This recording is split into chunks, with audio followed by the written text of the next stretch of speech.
Greetings and welcome once again to Roman of the Empire. I am your host, Roman. And this week we are talking about our favorite 80s bands. The 80s was a magnificent decade for TV, movies, fashion, big hair, and most importantly, music. Whether you were a fan of rock, pop, punk, that newfangled hip hop, or many of the derivatives of metal, heavy metal, thrash metal, black metal, death metal, prog metal, new metal, doom metal, industrial metal, hair metal, goth metal, speed metal, coconut metal, metal stew, metal sandwich. I think that's all. There was no shortage of awesome music. And tonight we are going to scratch the surface with our favorite 80s bands. Welcome everyone to the show. I'm excited about this one. I was alive during the 80s, and that was a good time. That was a good time. There were a lot of drugs, a fair amount of sex, but it was a good time back in the 80s. I mean, more so than now. So with that, let's get this thing rolling. With me, as always, he is my partner on the channel. He is my wingman. He once stopped me from bombing Detroit because, you know, Rock City. He is Shieldwall of Dragons. Welcome back, my friend. How are you? How's it going, everybody? Glad to be here. Thanks for having me on. Yeah, the 80s was a wild time. You know, kind of like the intro to Tale of Two Cities. It was wow. It was the best of times. It was the worst. It was the drunkest of times. It was the highest of times. There was a lot of stuff going on there. You've never been to Vegas, Mando. I have not actually. Yeah, so I think it's going to be a great stream. I didn't really actually hit like my liking music stride until really the 90s, though. So, but I've got some picks for this. Wow. But yeah, thanks for having me on. We are live! Exclamation point! Post. Okay. You know, you got to squeeze the things out there. Oh, he's back. He's back. Jacob Ironside. Hey. He's in. He's out. He's in. He's out. He's been attacked by raccoons many times, even before. He's like Al Pacino. That's right. Just what I thought was your little tiny hands brought me back in. He is the scourge of Gotham, the nemesis of the Dark Knight. He is Joker Voice. Welcome back, my friend. How are you? Oh, I am quite wonderful, as this counts as work release from Arkham, and I am so glad to have a new guest here who is also a member of the Scissor family. Scissors! The whole middle row! The whole middle row is scissors! Toe, right? Soul body. That's what that was, folks. Never gonna stop. Should have kept him locked up. Well, it's good to have you back. It's good to have you back, my friend. I know. Oh God. For a brief time, his beard was part of the death metal band Morbid Angel, but his beard was just too intense. He is Beard of Liberty. Welcome back, my friend. Oh, hello, and thank you for having me. That was a little too much for Joker. You need to take 5 minutes. I forget that's your love language. Wow. So yeah, I'm looking forward to this. I love music. I'm a drummer. these are mostly for show, they're not for play. But yeah, I do play music. But you see, born in '83, didn't really get into '80s music too much later in my life. Kind of grew up in a insulated religious bubble. And that's not a knock against my parents. They've adapted and kind of changed, and I think they look back at kind of some of the things they did and they wish they'd done differently. I imagine that's how all parents are. But so I think my picks are probably going to be a little bit very definitely mainstream, but I'm looking forward to see what everybody else brings to the table. Right on. I think we're going to have an expand today. Oddly enough, though, I do have a picture of your first band, which is a little weird. I didn't expect this. I believe it's called Beard and the Weirdos. Yep. Yeah. So I play bass, drums, and guitar. So which one am I doing? Am I like lead singer? Like which one? I really love my hair in that photo, by the way. It does look good. It's 80s. You play the synthesizer. Yeah, the synthesizer. Yeah, definitely. Yeah. Exactly. Well, so far down in the picture means you're the bassist, right? Or you play. Hey. Or you play the the bass is the heartbeat of the band. You know, the forgotten member of the band. I am also a bassist. I play bass most often, so. Nice. Granted, my very first person to teach me to play bass, they said, here's a bass. A monkey can learn how to play bass. You'll be fine. Yeah, that's pretty much how it goes for most of us. All right. Lord. He is the drunk poet whose music is so powerful it killed Irene.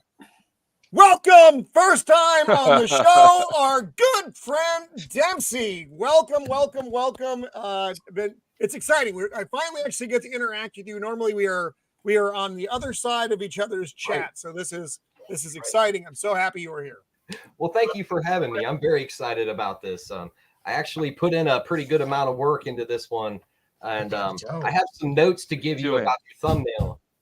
So, yeah, I'm sure we'll get into it when we get into it. I had actually sent you an article to help back up my position as well. But it is music-based from the 80s, so we'll get into that when we get into it. Thanks for having me on. It's great to finally talk to you guys. I haven't talked to some of you guys. I've talked to you two before, so it's nice to meet all of you finally in person, and yeah. I just got to point out that you're very optimistic about teaching Roman something new. Yeah. I think it's more like I don't have anybody else to tell this argument to. I'm in. Okay. She will tell you if this is the way. Books, games, or movies, she is armored up and ready to fight. She is Untamed Mando. Welcome back to the show.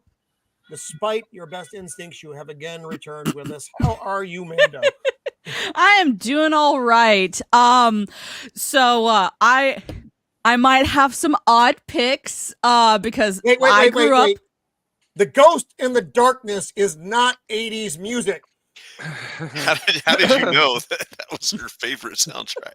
What if it was? Right now, Mando just wants to do this. That's exactly what I was gonna say, because my mom was a child of the 70s, and so mostly when I would stay with her, it was a lot of 70s stuff. But they also did a lot of stuff in the 80s. Some of the bands were also 80s bands. So if you want to get technical, we can get technical. No, well, it's funny. So for those watching, the only parameters I really put out for this, it's pretty loose. You'll find that surprising coming from the show, was that the band really just needs to be relevant in the 80s.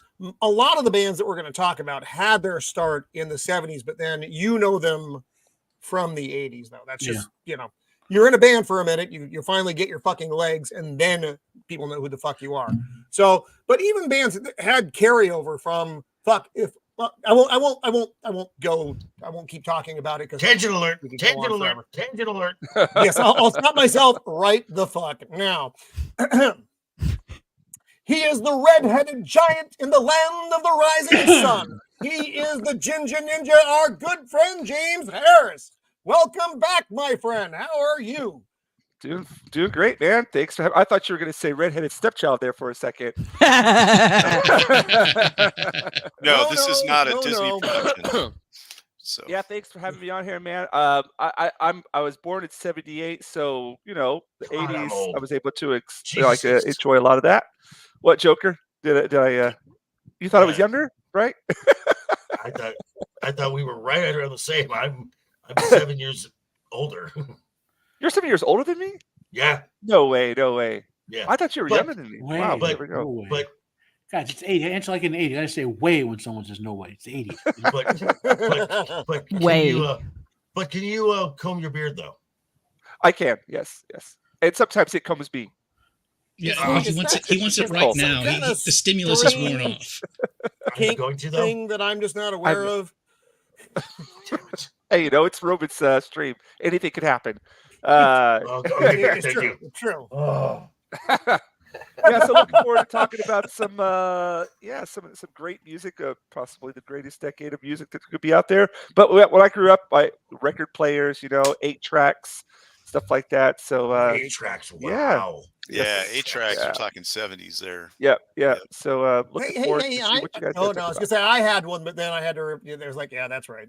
Right. Yeah, it was I had a lot of older relatives, like cousins and stuff, that had them. Yeah, we had it in the car. Remember those? Yep. Oh yeah. Yeah. Yeah. No, but I'm We sure just your had guys' a musical AM prowess is going to be completely blows me out of the water. And Dempsey, what are you doing taking notes? What are you trying to do to us here? I feel doing? very intimidated right now. I feel attacked.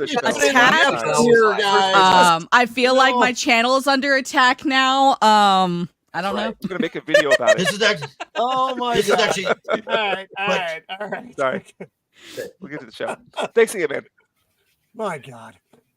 He is the man who knows all the things about all the things. Matt Talika, the Thad that shouldn't be the unbearable 73. Oh, what happened? I got mirrored. There you go. I'm mirrored. What? He pointed the wrong direction. It's fine, Roman. It's fine. You don't need to have an Do aneurysm. that to me, guys. It doesn't take much to just throw me into a complete spiral. Japan has gone offline. That's why. God help us all. Matt, how are you doing? Doing very well, gentlemen. Well, this flashback to our youth, or in Mando's case, our very early childhood. I was born in 92. Wow. Your negative sperm to her egg phase. Your inverse age. But I was raised on good music. I can say my mom was a psychopath, but she had good taste in music. I wasn't. No, I didn't have that. She was a prostitute, I think. It doesn't matter. It's unimportant. It was a terrible time.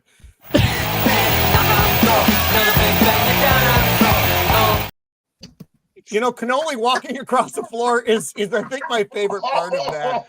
I'm gonna try to pull it up. Why does his head fit so well on Al? It does. God. It's really impressive. Oh wow. And the fact, No, and you know how we know we're old? Because I know that's Al.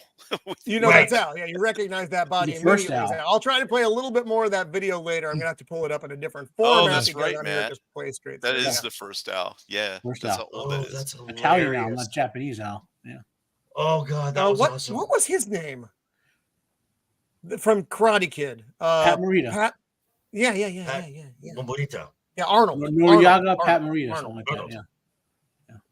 Noriyaga. So anyway, let's say hi to the chat real fast, and then we can dive into this hot mess. R2, thank you for that video. We're gonna try to play some more of that. Always coming through with the fun videos. Gooch! It's our good friend Jay over at Diabolical Souls. Good to see you out there. Mando. The Lord of the Vine Vegetable, the Gourd King. This clipboard is older than you. I used to do this with this kid who joined my Wild Guild all time in Reggie.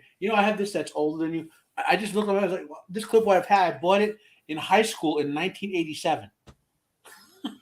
To be fair, this shirt I think is actually older than Mando as well. So it's fine. I think my underwear. I bought when you were born. It's Steven Institute of Technology in 91 or 92. It's like It's not my fault. My mom had me late in life. Okay. My cousins are all like 10 years older than me. I was like the baby of them all, but I hung out with my older cousins. So Well, actually, at this point, 10 years older is still really freaking young. Tom's Tinkering and Adventures is also with us. Our good friend Tom. Ducka. Zax, I hope you are feeling better, Zax. Zax with the triple pneumonia in Canada. Good God, man. He still did a show last night. Triple pneumonia? He powered through last night, though. It was impressive to watch. He used to drink like a whole jar of honey or something. Mrs. R2, she is awesome. That's right. Welcome. Got to meet her in person. No little Spidey. This is not appropriate material for little Spidey. Ducka.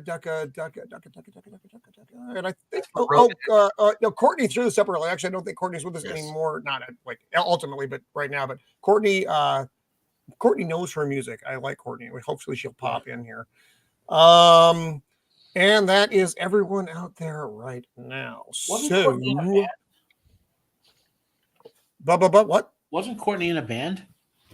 I don't know. Do you know who she was with? I mean, I remember I was on a funeral and we were talking about, like, in general, not to me and her, but there was like 7 people on it or whatever. And she was talking about working with someone. I don't remember who, though. A long time. It was like a year ago. So. I can't remember. Which ain't that long ago in the scheme of things, but. Holy crap. Apparently okay. Well, we will go because this is going to be a pretty just open conversation. But let's start with our newest guest, and that will be our good friend Dempsey. So, he's starting. Our man. Yes, is starting. Yes, the blank slate shall become the art soon. I think it's going to be pretty obvious once I start the sketch I'm going to be doing. But is it a dragon? It's a dragon, isn't it? Dempsey, go ahead and start us off here with one of your picks or where you want to go with this, and then we'll all go around the horn. Everybody's going to have something. So, well, I have. What do you got? I have some notes about your wallpaper that you had here, your thumbnail. It is that scene from Stranger Things where he's up on top and he's playing Master of Puppets. And I'm telling you, he played the wrong song. For multiple reasons, and I can give you a couple here. Like the Stranger Things season 4. I even gave you an article that shows it. It happens in March of '86, and the song "Master of Puppets" didn't come out until July or May of that year, actually. So that's really inside knowledge there, Dempsey. Even if there was enough time to pass during the season. For him to have heard the song and learned how to play it on guitar, it just becomes super unlikely because he was in hiding the whole time.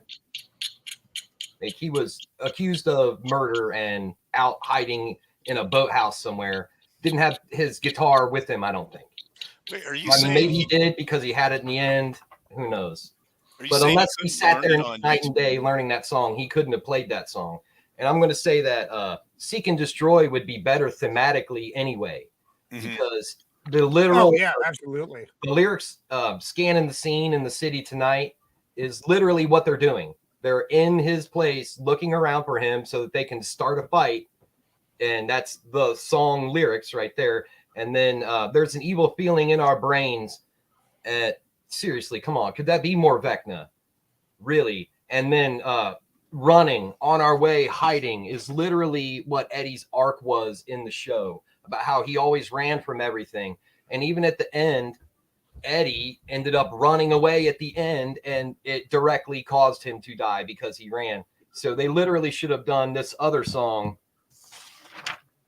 They should have done Seek and Destroy. That's the song that they should have done. Which brings me along to, it's a nice segue for my pick, which is that made me so hot. Hey, real quick, why do you think they picked that song? Because it sounds cool. The brothers, when they wrote the episode, they wrote it based around that song. Right. Okay. And it came out right around that same time. So it would have been maybe possible for it to have been, but they didn't play Metallica on the radio in Indiana in the early. I don't think the Duffer Brothers cared about that when they're writing episodes. Right. So there's no way that this dude in Indiana could have possibly known about that. It's just not a thing. Yeah. But yeah, Metallica would be my pick. I love Metallica. What's your favorite Metallica album? My favorite Metallica album is probably Injustice for All. That's literally the album that got me to listening to music and wanting to play as much as I did, because One came on. They made a video for One, and it was on MTV, and I heard it, and that was how I got to them. That was a lot of people's first introduction to Metallica.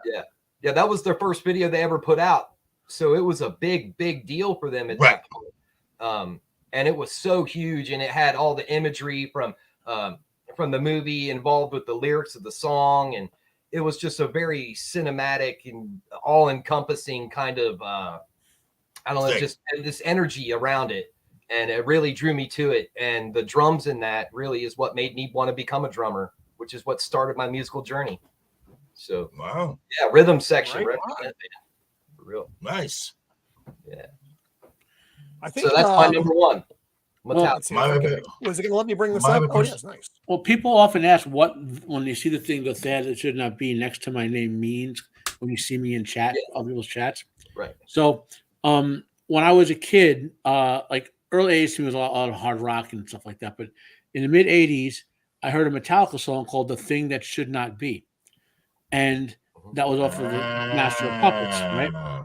And that Great song album. is about basically it's about H.P. Lovecraft's work called Cthulhu and whatnot, and that got me into H.P. Lovecraft, which is one of my favorite authors. And from there, when I was a Metallica fan, and now before you all knew what the internet was, only us techies knew what the internet was in the 80s. We had to come up with these really shortened handles, right? And I was the Tad, and when they let me have longer, I was the Tad that should not be. If you could always find old Usenets or whatever, you'll see that me, like in old comments or whatever.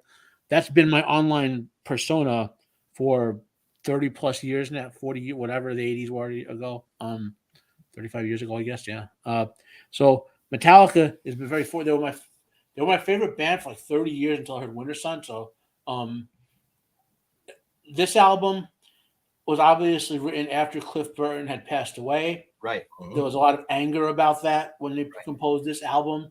Especially with the mix they did when they delivered. They fucked Jason over on this mix. Right. Well, yeah.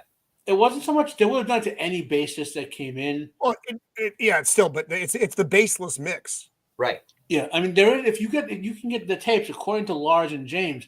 They're actually based on all these songs. They just downed it like a lot. Yeah, he had it dialed down to fucking nothing. Yeah. Why there's Injustice for Jason. Yeah. Right. Harvester of Sorrows. Great song. That's my favorite song for that. Well, I'm trying to remember the whole album now. What's right before Harvester? I used to be able to tell you every Metallica like in order and do all the lyrics, but that's long since passed. But you can only remember. Sometimes your brain runs out of stuff, but that's such a right. Yeah, like that. I think of that as a transitional album for Metallica. Like before that, maybe it was Cliff's writing influence. They had a lot more storytelling with a lot of their songs. Right. And after that, it was more emotional driven music, right. Which I guess was James came to dominate the way the songs were written. Right. Where, if you like all Metallica storytelling songs were during what we call the Cliff era, whether like For Whom the Bell Tolls. Well, there was the Mustaine era too. Yeah. Well, Dave left early, but he right. Kill them all. Yeah. Right. But I'm saying like what the songs were about on the first three albums, two or three especially the second and third one, they were about stories, whether they're from Lovecraft or from the Bible or from other things related to that. And after that, when James became the dominant songwriter, they were all about emotional turmoil and stuff like that. Right. After that, yeah, right. And this album was the transitional one, Yep. Yeah, it really led the way for the Black Album to come out, and then they became like a pop metal band. Yeah, it's funny. I like the Black Album. It gets a bad. I don't know. Maybe because it's a great pushed them so far into the public realm. is another good one. Of Wolf and Man is my favorite song. Oh, Wolf Wolf Man, and Man is yeah, a that's my great favorite song on song. that album. Yes. Shape Right there. Shift. Yeah. That's a great song. But yeah, everything after that, when they went into Load, oh man. Oh God. If they had just Good thing. taken the best songs off of both albums and put one album out, it would have been a lot more well received. Right. Because they're like, I can't even Nothing listen to to me is Saint an Anger. all-time classic song. It's the theme of like the last 20 years. It's King Nothing, how the world has become. You know, all driven by advertising and like, what do you have? You have nothing. We don't own anything anymore. We rent stuff. We look at all the You people own nothing to be got happy. Funimation now with they have their Kings of Nothing with anime. You know, it's like Streaming. yeah. So It's true. He's not wrong. But what do you guys think about their snare on Saint Anger? Oh fuck, If- Saint Anger. if you are I can't even. that album, if you experience mental illness, it means a lot more to you. I just need to say that. Apparently, alcoholism doesn't influence your viewing of it. Other than I didn't like No, it. no, I fucking hated that that. album was like every song on that album, because I've had mental illness all my life. I could hear what James was saying in every single song, and musically, you know, it's kind of wanders around. It's like it's a weird kind of cross with some of the early stuff with like this. It's another in between album. You know what I mean? Like it got you to where they are now with the last two albums, but it's kind of like every musician who goes through a lot of heavy shit has to have one of those venting albums. That's what I think of Saint Anger is. You know. Yeah, I mean, their albums, their pre-albums, you know, Kill 'Em All, Ride the Lightning, Master of Puppets, Injustice, and the Black Album. That was that block from what was it? What was their zone? From 81 to the end of the 80s. That's what they gave us. And then you started. Then after the Black Album, we moved into that. Well, they went to the artsy phase where they wanted to experiment. Right. I think it was Rick Rubin who told them, like on the previous album, this one, guys, you go back, you can still play the original music and say something with it. That's an actual quote, you know. And the last two albums have been pretty good. Not as good, nothing as good as the early ones, but you know. They were. I think, you know, probably. We look at the metal bands of the era, and there were a lot of metal bands of the era, and this is, you know, that's just a whole very wide category. But they were probably the biggest crossover band of that era for people that like metal, like Metallica, and regular people like Metallica, because you could, as soon as you start leaving the safety of Metallica, you start getting into a really heavy area that a lot of regular people don't like.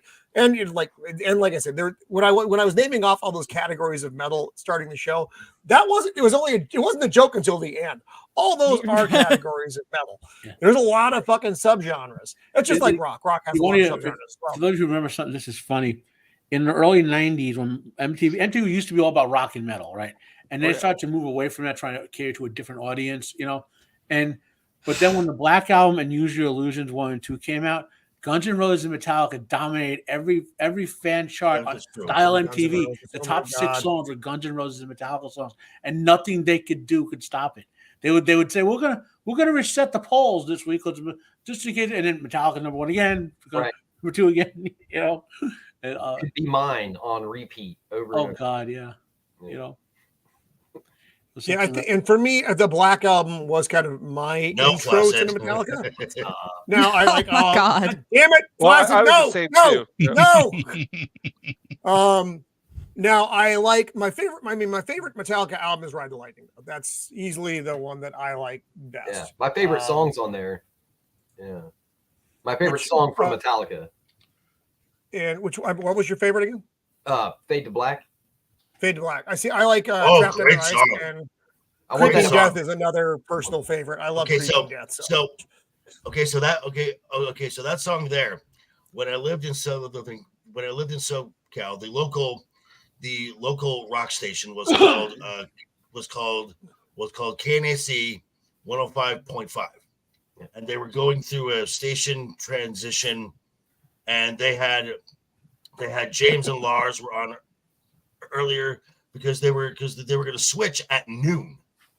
So James and Lars were like, this is so fucked up. And they said, wait, can we say that on the air, and I know. and the DJ was like, "We're off the air in 2 hours, dude. Say whatever the fuck you want." So their very last song was "Fade to Black," and I'm like, "Oh, that is just the perfect song to end on." And then you get this like KNAC 105.5 is now signing off. Pure Rock. Wow. Pure Rock would like to thank its fans for the last 9 years. 105.5 KNAC Pure Rock is signing That's off. crazy. 2 seconds of static, and then it's "Hola, bienvenidos," and I'm like, "What the fuck is this?" And I that, was in album, class too, in college. that album, When that Rise happened. of Lightning, has the greatest, in my opinion, the greatest instrumental of all time. Call of Duty. Oh, that's fucking phenomenal. And I have everything through Black Album and then on vinyl. And then I have to jump forward a great deal to Hardwired, which I like a lot. Then I made the mistake of buying and I don't even remember the fucking name of it, whatever the last one is. 82 Sessions. 72 seasons. 72 seasons, whatever. It's fine. It's fucking background metal though. That's what I think. It's like, fuck, I bought this and now I'm hating myself for it. But Hardwired I thought was a really solid album, but there'd been a pretty good gap between Hardwired and the last one. So, but I understand that the final album, because we're talking about 80s music, but whatever, it reaches over, was one of the few times they had actually written in modern era organically. They'd all written together as opposed to just fucking James and Lars throwing the fucking songs at the band. Yeah. But I guess sometimes it works and sometimes it should just be James and Lars throwing songs at the band. Despite that, I fucking hate Lars. I'm going to say that openly. I don't hate him as a drummer. I think he's a great drummer. I just fucking hate him as a person. No, he's not. I think he's real fucking. Danny Carey. I don't Danny like Carey's a great Danny- drummer. Yes. Tool. Yep. Beautiful. Carter Beauford. Terry Bozzio. Joey. But- Or Livingston. So, and Lars so is a James, I know you're working, Yeah. and I don't actually. Let's see what you got down there. I can see that you've already. Flash. Early. Oh, Gee, nice. I wonder where we're going with this. I have no He is of an idea. era. George Michael. So you're saying it's not a I track. guess it would be nice. Well, if Not I a have dragon. time, I'd like to get 2 done. That's a good song. That my It is a good second, song. I was debating on whether to I do recommend this or this. So I might do this later. Ooh. Oh, nice. Oh. Why would I just recently saw a commercial with him in it. Oh my Yeah, God. he's still rocking it. Eh? Yeah, it was. He's still out It was there. like I He's can't still remember Yeah. if car insurance or something. Nice. All right, so James, do you have something you want to throw on the Yes, table here yeah. for Uh, a band? Yeah, well, okay. So for me, it kind of it's related to Metallica in the sense that one of the former members made his own band that was kind of like my introduction into the whole Wow. metal scene. I'm talking about Megadeth, of course. I I remember it was I just moved. My dad, he was always constantly changing jobs, and we would move from North Carolina to Indiana back and forth.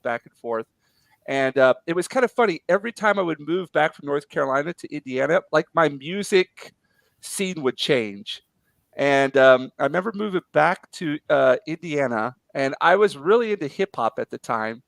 Oh, I'm sorry. No, that's right. There's great stuff out there. I'm a connoisseur of many kinds of music. And then I went over to my friend's house, Jason Gray. I remember it. And he's like, we're sitting there listening to, what were we listening to? I think we were listening to some Tribe Called Quest. And of course, I kind of got back into the 80s music after, in the 80s, I was listening to Michael Jackson and all that kind of stuff. And then as I got older, I started getting into, the rock scene and everything. And he's like, hey, have you ever heard of these guys? And he puts the music on. I'm like, I'm not really into rock, right? And he puts it on. I'm like, holy cow, what is this? And it was, oh my gosh, why am I blanking on the name? Appetite for, no. Sorry. Yeah, Appetite for Destruction, right? And listened to that over and over and over and over again. And then that took me into another group that I don't know if you want me to talk about them now. I mean, I can if you want me to. Well, and they started in the 80s, so I guess they're relevant, and that would be Faith No More.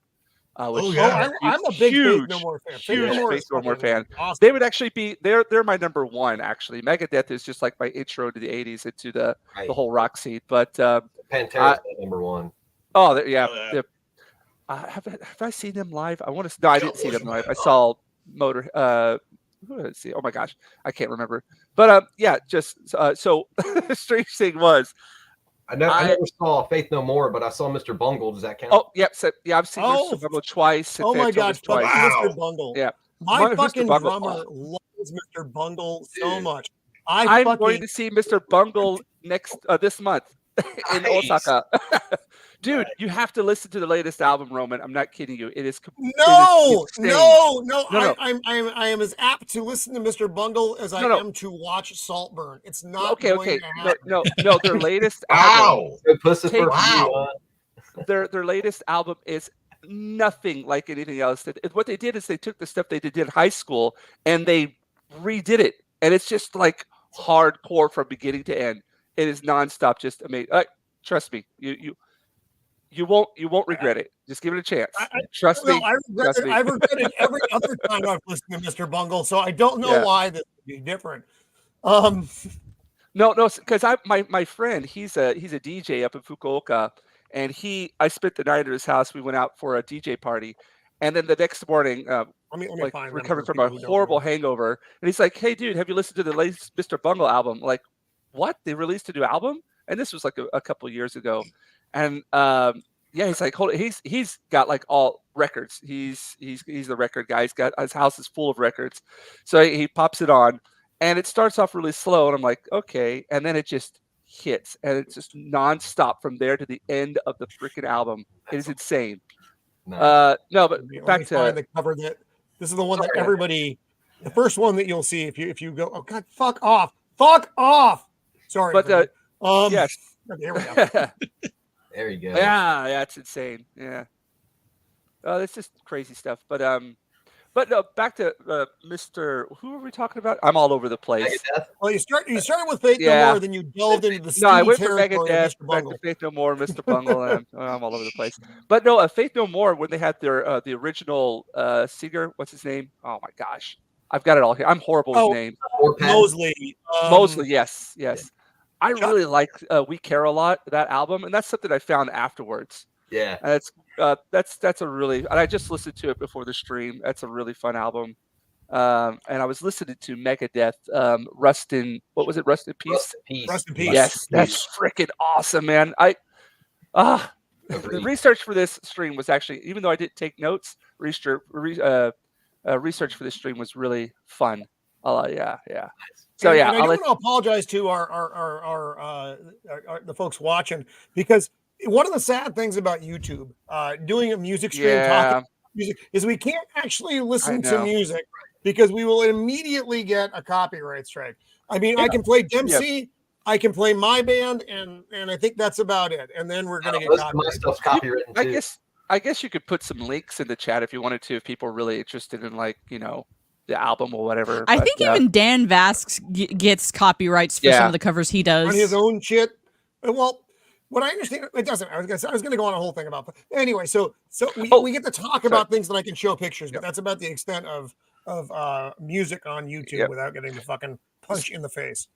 So the last thing about Megadeth, because whenever I believe I was in junior high school and I was listening to it, I would actually go to sleep at night, listen to Megadeth in my headphones, and that would put me to sleep. It was so good. Yeah.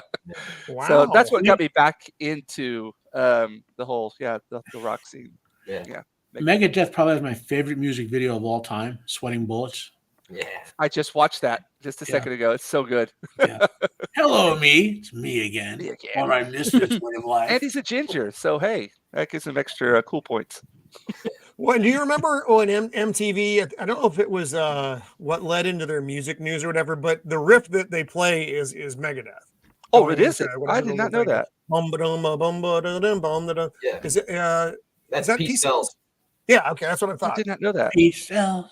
Hopefully, I don't get copyright struck for my poor bass rendering with my mouth. It was perfect. Hey, here's a question. So, do you prefer the Four Horsemen or Mechanics? It's basically the same song. One of them's Metallica, one of them's Megadeth. Okay, I would have to. Okay, I'm not as big a Metallica fan as everybody here. I like Metallica. I love Metallica, but I wouldn't be able to tell you. I have to be honest. I have to give them a listen to. Yeah. Okay. Well, I would suggest checking them out. It's actually pretty cool. Four Horsemen is just like Mechanics at halftime. Okay. Yeah. All right, I'll give it a listen to. Not everyone knows this, but if you listen to the music, dude, Dave Mustaine is a fluent French singer and speaker. Yeah. Oh, really? Yeah. Le Truth de Demand or whatever it was. I know he's got anger issues, but I didn't know he was also. He what the he punched James in the face. Yeah. And Mike Patton as well is very he can Italian. He's actually fluent in a couple languages, I believe. He has a whole concert where he does like this Italian music. Well, and he's a fucking weirdo as well. I say I love him, but this he's a for a fucking reason. weirdo. He is weird. No, but I mean, this is actual inside musical knowledge. Dave Mustaine can speak, read, and write and sing French as if he was a native French speaker. There's a trick singers use to sing in other languages. They have a phonetic alphabet. Like you'll hear singers who sing in 7 different languages. They only can speak one of them, but they learn to score the song in that singer's alphabet. And so there's a trick to that. Opera singers know it especially because they have to sing all those languages. Well, if you could send me the way to do it in English, I would appreciate it. Learn Latin first. The alphabet breaks, like even though we have different languages, we're all using the same sounds in different ways. So this is the logic behind this singer's alphabet that I was reading about. So they break it down to all the base sounds you use. So then the singer would then take the song and say, instead of the language, what sound is here, what sound is here, what sound is here. And they read the singer's language alphabet rather than say the native language and still get the music out. You know, very cool. If I do snippets of video from YouTube, are they don't play the audio. Just with the audio off. Even though it's that's the number one thing that'll get you dinged is 5 seconds of audio. It's the number one thing. Okay, all right. Well, I'm just trying to figure out ways to make this more visually interesting, other than looking at us, which I know is lovely. People enjoy that. But when we're talking about the stuff, as opposed to showing stills, it's a bit more difficult. Yeah, we could use AI to turn us all into supermodel babes. So, could we sing over it? I think they play 5 seconds before you get a strike. Yeah, the funny thing is, Mr. E. Clay Thompson, and welcome to the show. It doesn't matter. They will fucking hit you whatever whim is in the air. Because it's a computer. It's not a person doing it. 2 seconds you get an AI doing it now. You know. Yep. And whatever you do, don't play anything Japanese. Oh, that's another band that I wanted to talk about as well. They hate me so much. I'll leave it later. What is it? No, let's move. Let's see. Mando. Oh no, okay, Joker, you raised your hand. And I do like your Joy Division shirt. So right. So my little costume change. Even though this is not the band that I'm going to reference, this was a big part of another musical movement in the 80s, that was new wave. Now you had your little pop stuff that you got on the radio, but there was a second British invasion, and you got bands like Joy Division, Echo, and the Bunnymen. But the one that for me is kind of the most important of all of them is the Cure. I think the Cure is one of the greatest bands that's ever. Yeah, they're a good band. I mean, they are probably in my top 5 bands of all time. If it was not for Cure and if it was not for the Cure and Depeche Mode, I would not have gotten through high school. I thought you were going to say Depeche Mode for a second. Yeah. I would not have gotten through high school. So. Oh, Erasure! I love Erasure. I love Erasure.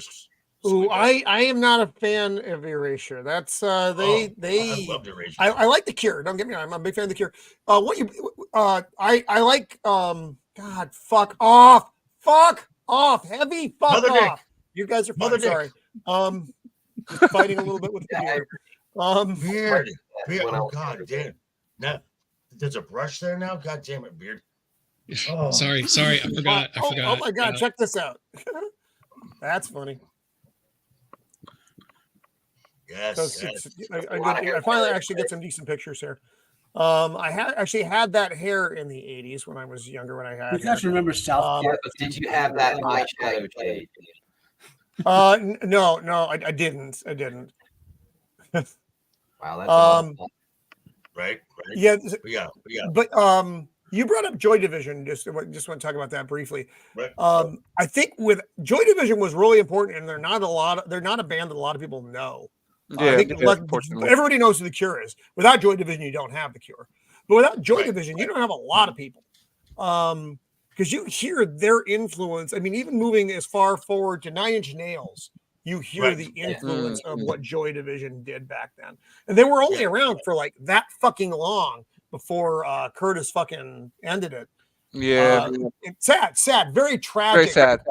Story. If you ever watch the movie Control, it's about Joy Division. You know, and it's about their early days, which was pretty much their only days. They didn't last very long because the singer unfortunately ended his own life.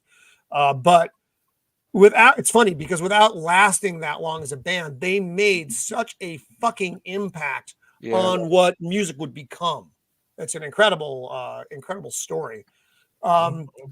Moving to the Cure, though, I was introduced to the Cure on the song "Killing an Arab." That was That's what album was a great album. Yeah. That album standing on the beach. Yeah. That was a great album. And that's where I got introduced to the song "Boys." "Boys Don't Cry." Yeah. Famous Mouse. I'm getting an echo. I think maybe so I much. might share the screen. It might have goofed up. That usually happens with the sharing the tab thing. Are they even supposed to? Here, I'm going to pull it off for a sec. I know, fucking Roman. So that goes gone now. But then I'm not going to share audio. Okay. Yeah, it's gone. All right. No. Share screen, don't share audio. Fuck audio. But Roman, you're right. That without this band here, you don't get the Cure, you don't get Depeche Mode, you don't get a Echo and the Bunnymen, you don't get Sisters of Mercy, you don't get you don't get Our House. Yep. So and you don't get the soundtrack for Weird Science. Right. And probably my favorite Cure song, not surprisingly, it comes from one of my favorite films, and the song is called and the song is "Burn." From the Crow. Yeah, from the Crow. I was going to mention that. Yeah, shit, that is such a fucking amazing song. It's an amazing soundtrack too. Yes, it is. It's like one of the best out there. Yeah, so good. So good choices. Thank you.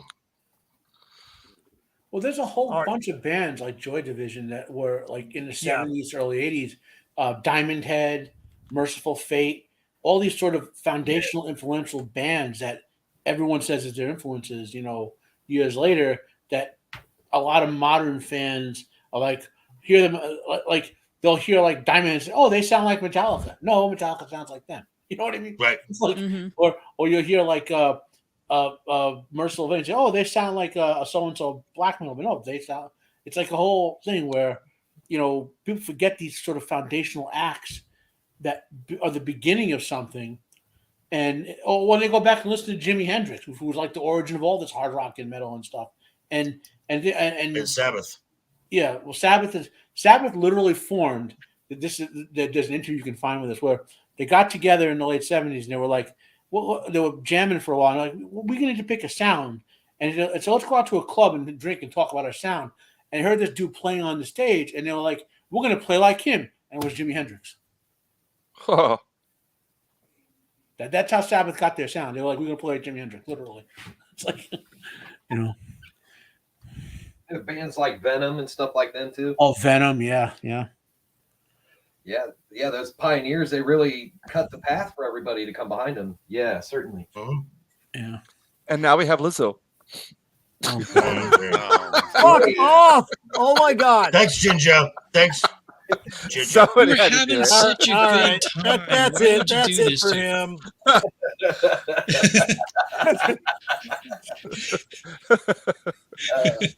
Uh, Oh my god. All right, so let's Mando. Let's Wow, jump the over to cards. you. real The fast. cards. Wow. oh, Huh. yes. Yeah. Hey, Gary, So- Gary, because what's his it's face? we've got a spot. Rick. If you want to Rick. hop in, I'll throw you a link if you want to jump in. Rick, Oh no. basic. Oh, Why the long face? I know Rick O'Casey has a very bizarrely shaped head. It's unnatural. But a really hot wife. But a hot wife. You know, it's the musicians. It just happens. Because he's not an attractive man. He is just it's not. I can say that objectively without any of the the gay stuff. He's not an attractive man. I mean, or with the gay stuff, whatever. That's fine too. But he's not good looking. Hang on, I'm throwing Squeak out. A link. Oh Lord. Oh, that's awesome. Oh, where's my mouse link? Mando, who would you like to talk about, Mando? So I know it's Jacob already mentioned it, and I kind of spoiled my top, and I get it. He's probably not the best artist of the 80s, but like special place in my heart for Phil Collins. yeah. I love Yeah. Phil Yeah. Collins. Phil Collins is great. Yeah. Drummers of all time. in the area. I actually have my tattoo that I have actually it's from the Tarzan movie, but it was in honor of my grandma, who I was really close to when she passed away, and the lyrics "You'll be in my heart always" from the Tarzan movie. That's what I've got tattooed just as a reminder of her. So yeah, he's always been that one is of my so favorites. That is so sweet. Yeah, I'm gonna so throw up now. You're talking Yeah. the Disney Tarzan, right? yes, Yeah. the Disney Tarzan, I know. Chris Well, Farley I was don't great know. stuff. Wait, was Like 3 or 4 he now. in the Ghost in the Darkness? I don't think so. So, If he was, I didn't hear him over the screaming of the lions.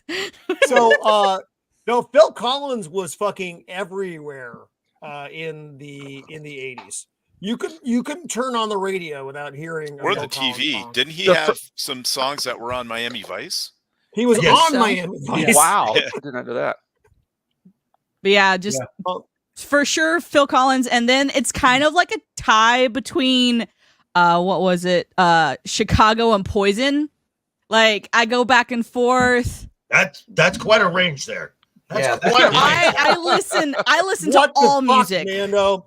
I listen Whoa. to all Okay. music. I was okay with Phil Collins. We were fine when we were in Phil Collins territory, and then we deviated. First, you went to Chicago. My mom had all of Chicago's albums. all of them. Don't Yeah, blame your my mother. son Don't is blame your Chicago, mom for yeah. this.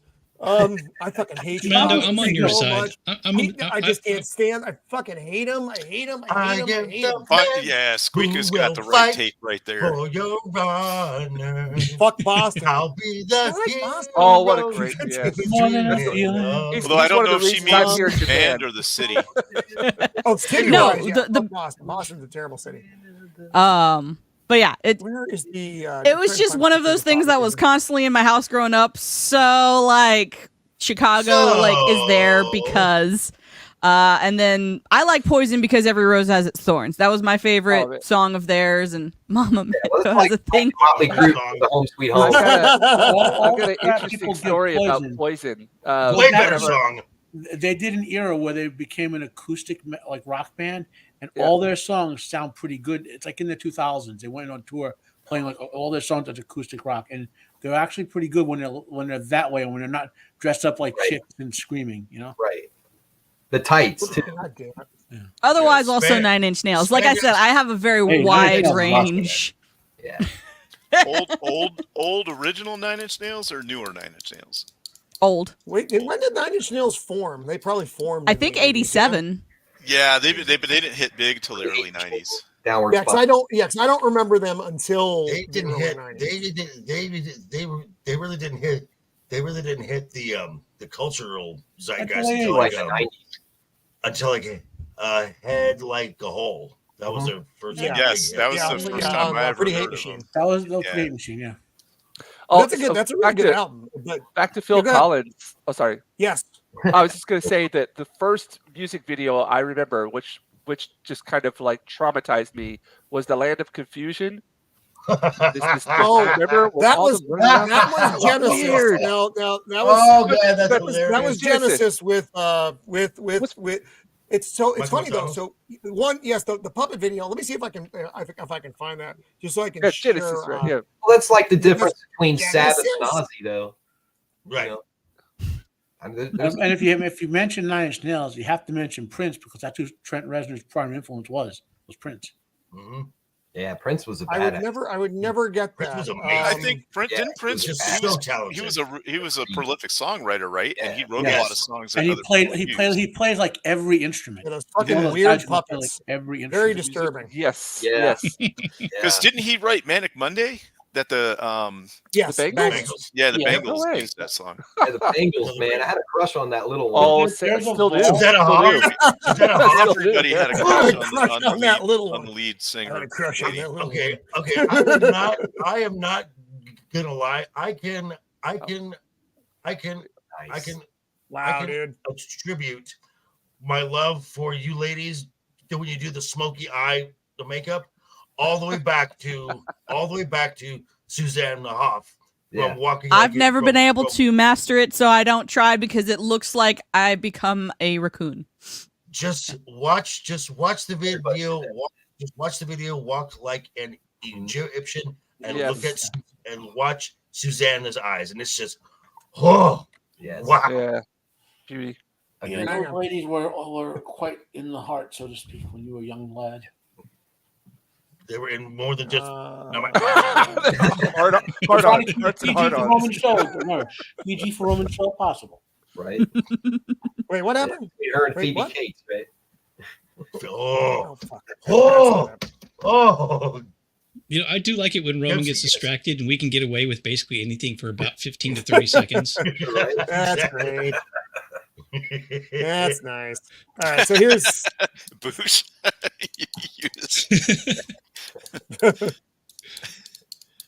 oh the Spock music video. Andy Pickle. Yes, I know what you're talking about. That was the song "Hey Len" Look like an from Egyptian. the Bangles. Yeah, everybody was doing that for No, for Or about like 2 seconds. 2 or 3 That years. song went over big.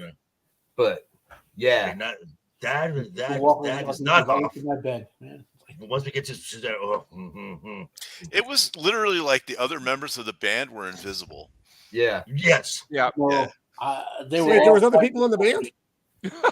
Yeah, and then like 2 of them were like super tall, or they were taller than Yeah. her.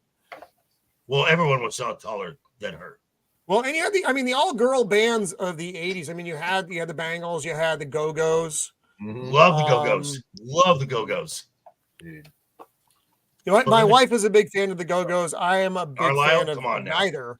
I like the Bangles. I think better than the Go-Go's, though. Just as far as Was song Tiffany for Carlisle? song. Was that the Go-Go's? Tiffany Carlisle? Mhm. That's Belinda Yep. Carlisle. Okay, good. Yeah. Okay. Good. Yes. Belinda Carlisle. Belinda Also had a Carlisle. very Nice to successful Sorry. solo career. Was that I Think We're Alone Now cover? Was Yeah. 80s or was that early 90s? That was Tiffany. That was dude. 80s. That was What Tiffany. fuck? Yes, that's Which- from. You know what? Little Which boy. did you see the Umbrella Academy? Which I did Which not. true story? Tiffany's grandmother lives in lived in Norwalk, California. Lived across the street from my dad's mom. We used to play together as little kids. Oh, that's No awesome. way. Hell yeah. Who and Tiffany? Me. No, you and Tiffany. No, you see, you were friends with Sitting in small a tree. with little Tiffany. Yes. KISS. So, Let's I- see if I can bring up. Well, this I is wish, but the I'm last still name is waiting Darwin. to see. That's interesting. I did I'm not know still waiting to see an image of. I'm still waiting to see an image of Suzanne the Hoff here. I'm still waiting here. Oh, Because I'm sorry. do a- Fuck. She You've been came teasing to me the whole Tiffany time. came to a That was some ball good in feather right Tucson, there, though, man. Come on. and it was packed. Like it was crazy in there. She came and Would. did like a little, because that was before she was real famous. I think she was like traveling Right. around trying to She build did up the her mall tour. thing. In Yeah, Baltimore, just kind of yes. like I saw Mandy Moore doing something like that randomly somewhere too in Phoenix, Arizona. I don't know who that is. Suzanne Oh, Hoff. Remember her? I think we lost Joker's Joker. dead. Joker fainted. Joker fainted. Yeah. all except Earth one the part of him Joker. just All went the dead. while left his brain and went Scissors. somewhere else. There's Joker. scissors. Scissors. Return to us. Oh.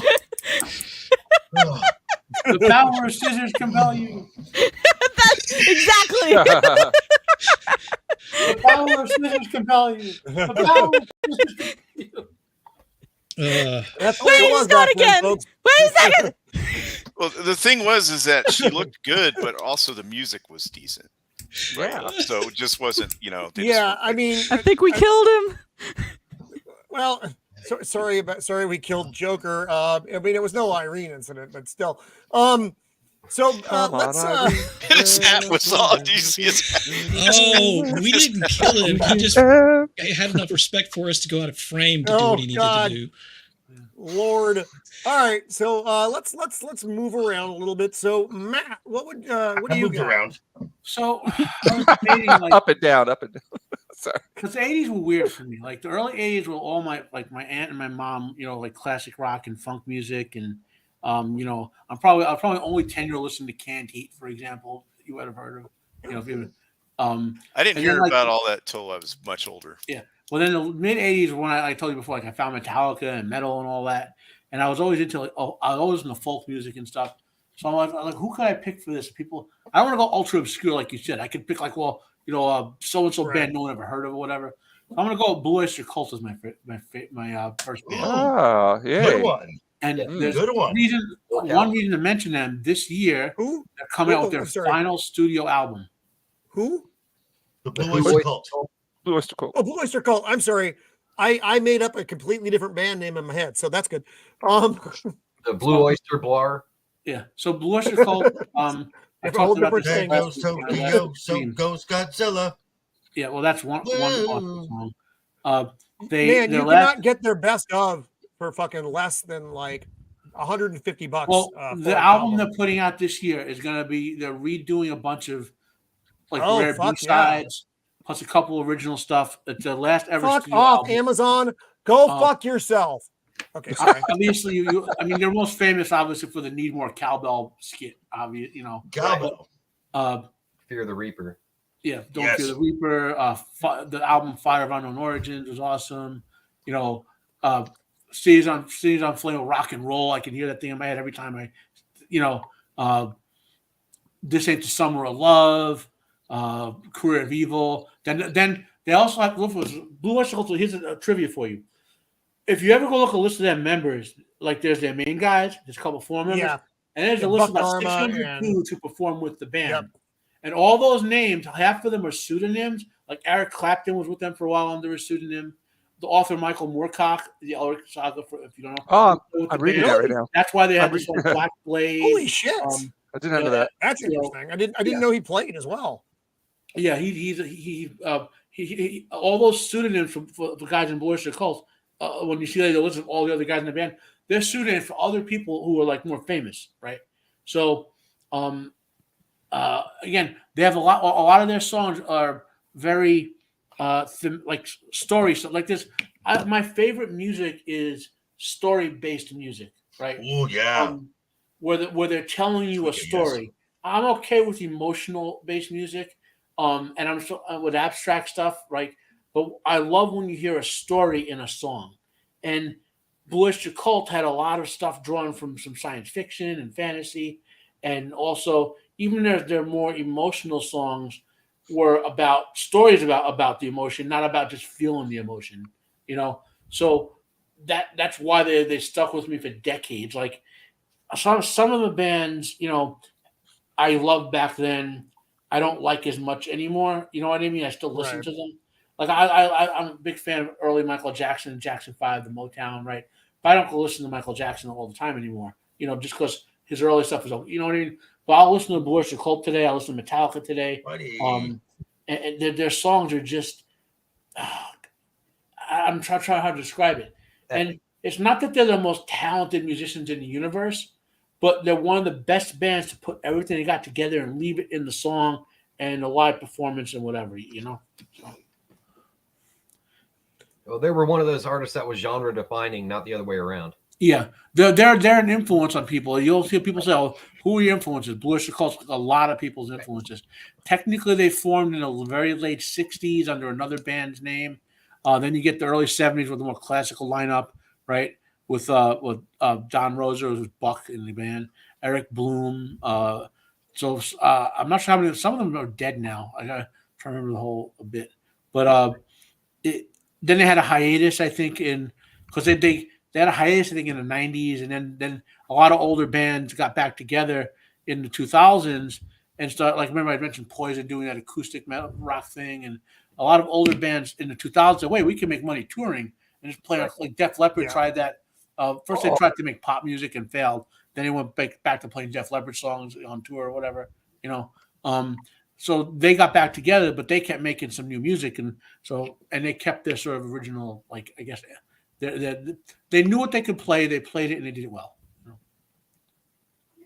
I've got this one. Let me see if I can bring it up here and not have things get fucked up on me. On Your Feet or On Your Knees live. On Your Feet or On This Your is a really fucking cool album. Like, for those of you who read Michael Moorcock's Elric songs, there's a character named Moonglum who is Elric's best friend, and they have a song called Moonglum. And if you go listen to it, it means more obviously you've read the books. He's one of the most tragic characters because essentially he has to die to save the universe and he knows it, right? But he's going to die in a way that loses his soul. And he does it anyway because it saves his best friend's life. He doesn't die to save dude, he dies to save his best friend's life. You know what I mean? And that's what it's such a sad song, but I'll drop a link to it in the chat. This way people can hear it. And it's hard to get because it was only recorded on a live album and it never been played. They never re-recorded it on any other album. Nice, Blue Oyster. That's a good choice. I love them. I actually got to see them back in 2012. Now they were old as fuck. I think Buck Dharma was the only one left on stage. It was them. Who else was it? Not Sex Panther. Steel Panther. No. The Magic Carpet Ride. Help me. Aladdin? No, not fucking Aladdin, man. No, not fucking Aladdin. The band from the '60s, right? Yes. Yeah, they did Magic Carpet Ride and I just did that to Steppenwolf. Not Grand Funk Railroad. yeah, Steppenwolf. That's it. Steppenwolf.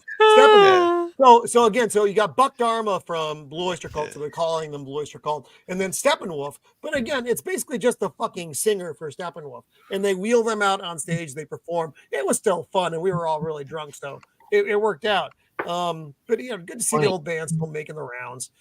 I remember that my dad had that vinyl Steppenwolf Monster, and it was crazy looking. And it was one of the ones that opened up, and it had one piece of art on both sides that came together. It was amazing. Yeah, the gatefold. I love and hate the gatefold. It's nice because you do get the art. It sucks because it eats up a lot more fucking space. Right. So my collection is quite expansive, and the gatefold is my enemy. But like I said, I do like the art. And that right. For those listening, Steppenwolf's most famous song is "Born to Be Wild." Right. Yes, featured in a lot of different things. I mean, probably most notably in Easy Rider, for back in the day. The best "Born to Be Wild" cover ever is Ozzy Osbourne and Miss Piggy on the Muppet Show. Yes. God. Yes. It's things like that are going to bring the situation to a head. Yes.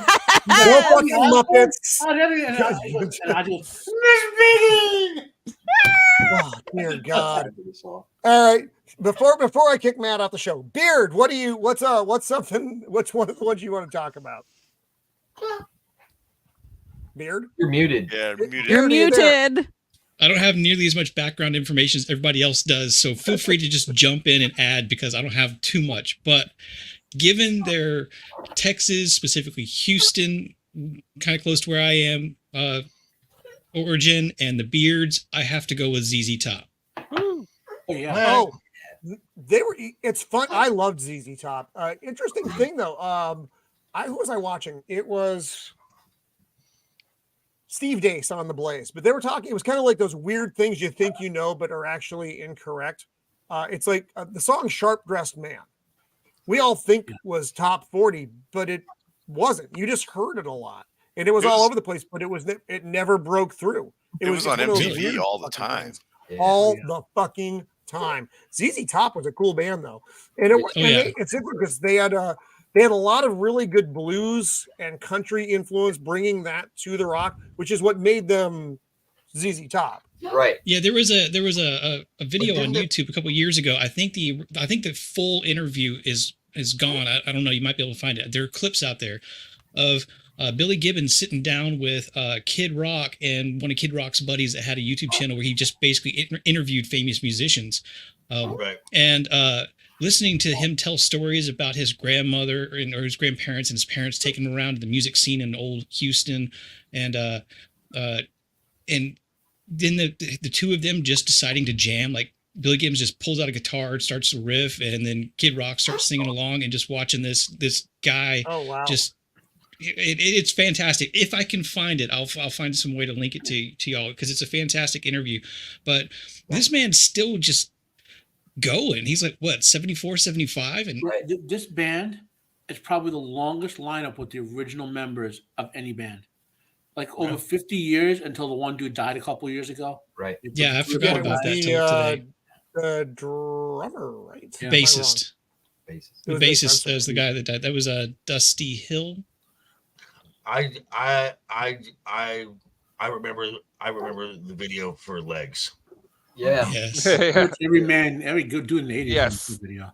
Yeah, they were like the kings of MTV for a long time. Now they had that basic formula type video, but it was fine. You didn't mind. It's like Robert Palmer in the day had a very formulaic video, but it was still a lot of fun to watch. Did somebody say AC/DC? Oh, I'm sorry. Wow.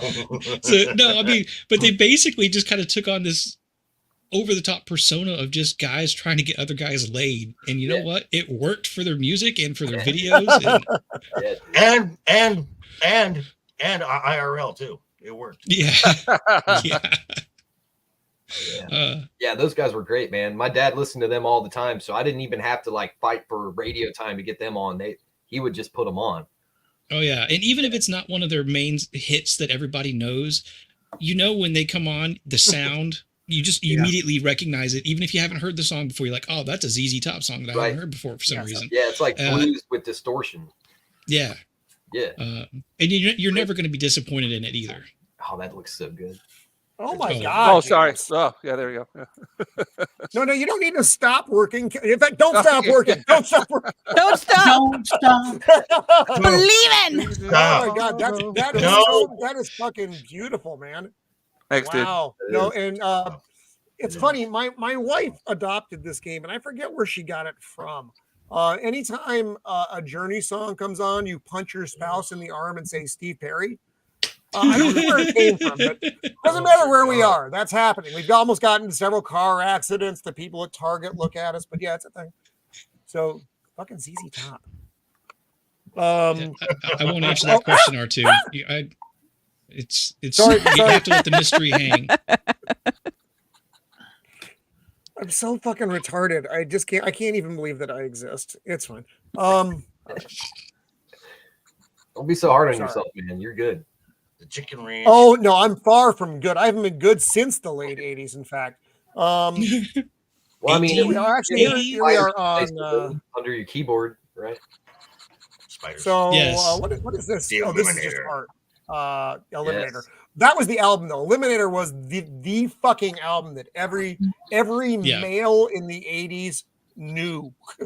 It almost didn't matter what genre you were into. You fucking knew that album. Well, I mean, they were already, they weren't unknown. They were big. They had Right, popular, no, they had Lagrange. Here, let me pull up Obviously, there. is one of the You keep classics. But Eliminator, when that hit, that's just kind of like their defining. All right, this is it. Didn't they already This is have what everyone success in will the remember. 70s though? Yes. Yeah, Yes, they've been around for a minute. Yeah, but Eliminator kind of catapulted things further than I think people expected. Yeah. Where is I wanted to pull up their disc. Hey, Jenna. What's up? Jenna! What's up, Jenna? Here we go. Jenna Banana. So they got a Yes. fuck ton of album, actually. Cheap sunglasses. Is it going to let me open this up, or are you going to make me do it? I can't. There's so many albums here. He's gonna make you do it. So we start back in. Are these in any kind of fucking order? That would be fucking awesome. I'm not in charge of this, Roman, so I don't know what to tell you. No, it's just Okay. all over the fucking place. So like 1971 here. Yeah, first album. I was 1971. They had 6 albums in the 70s. Wow. They have a greatest hits, and that's probably the one. If you're not familiar with all their shit, that's the one to go with. And that's the way I like to work. Actually, I get the best of, and then the songs that I love, I will buy the individual albums branched off from that. That's a good way. It's a weird way to work backwards, but it does work well. Especially when you're Where's the coming fuck late going into the with- game and you're trying to find out, you go like Here it for is. me, I think like some of us other here on the panel, you didn't get interested in this kind of music until way after it was gone. They had passed by. Mhm. So you got to kind of, find it again, and do the best of is a good way to do that. Definitely. Well, I think for a lot of people, it might have been access to, like, if it didn't come on the radio stations that you normally listen to, you Right. didn't even know Yeah. about it. Oh yeah, Or yeah. you and didn't that's have Right. the disposable income to go out and buy the album or the tape or the CD later on. So you might have been interested in it, but you didn't really get into it till you had Right. the money Right. to actually invest in it. Yeah, the 80s were Yes, hard times tush. financially. Well, Yeah, it's not like you were rolling in dough when you were 14. Right. well, True, sure. no. Well, and you had you're right. You had 3 different medias that were all predominant. You had vinyl, which was still around in the 80s. It hadn't disappeared. That didn't happen until the 90s, really.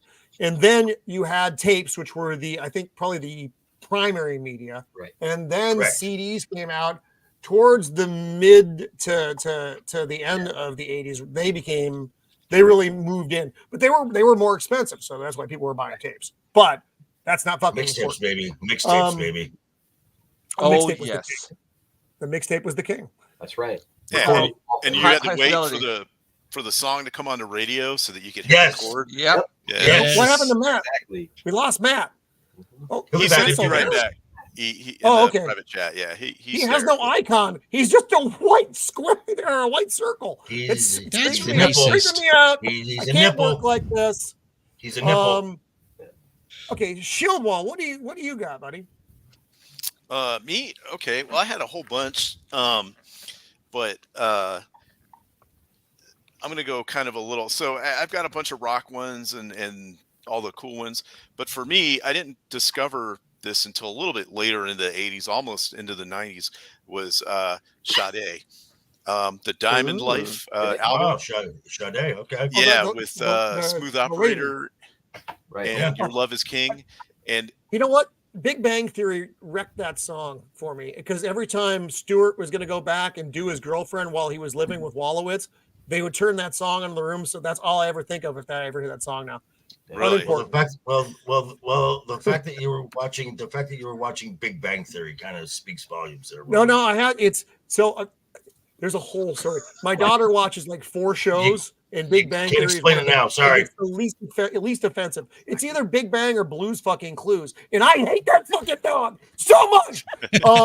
So Cool, man. You got to give it up. so Sade. Yeah, so- You love fuck that sound.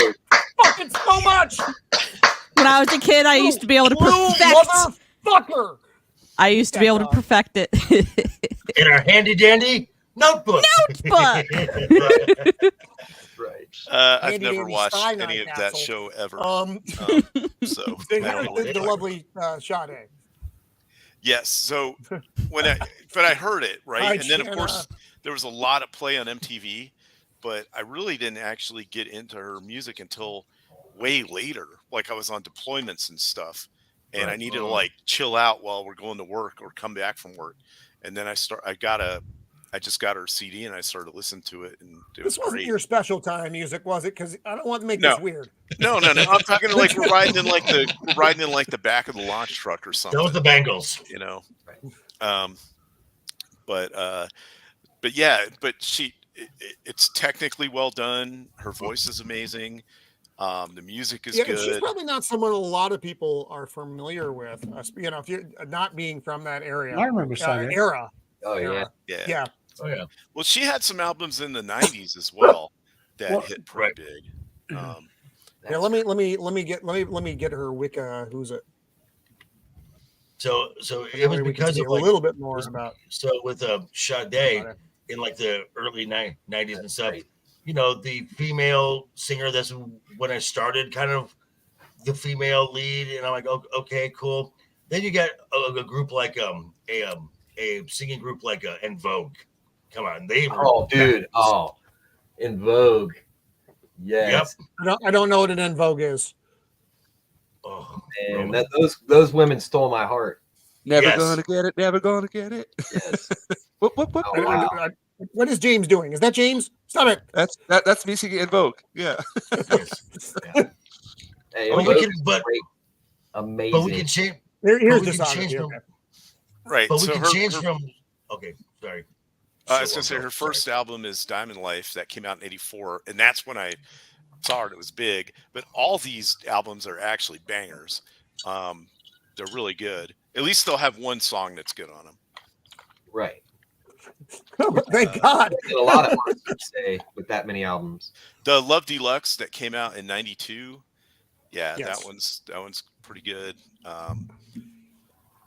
And I'm gonna be. I know Smooth Operator, and that's the only one I know. I'm sorry. Well, and that's but it because that's one of R2. more famous songs. R2. Oh no! What did R2 do? He's not wrong. He's not wrong. Down with the swirl, man. Yeah. Oh my God!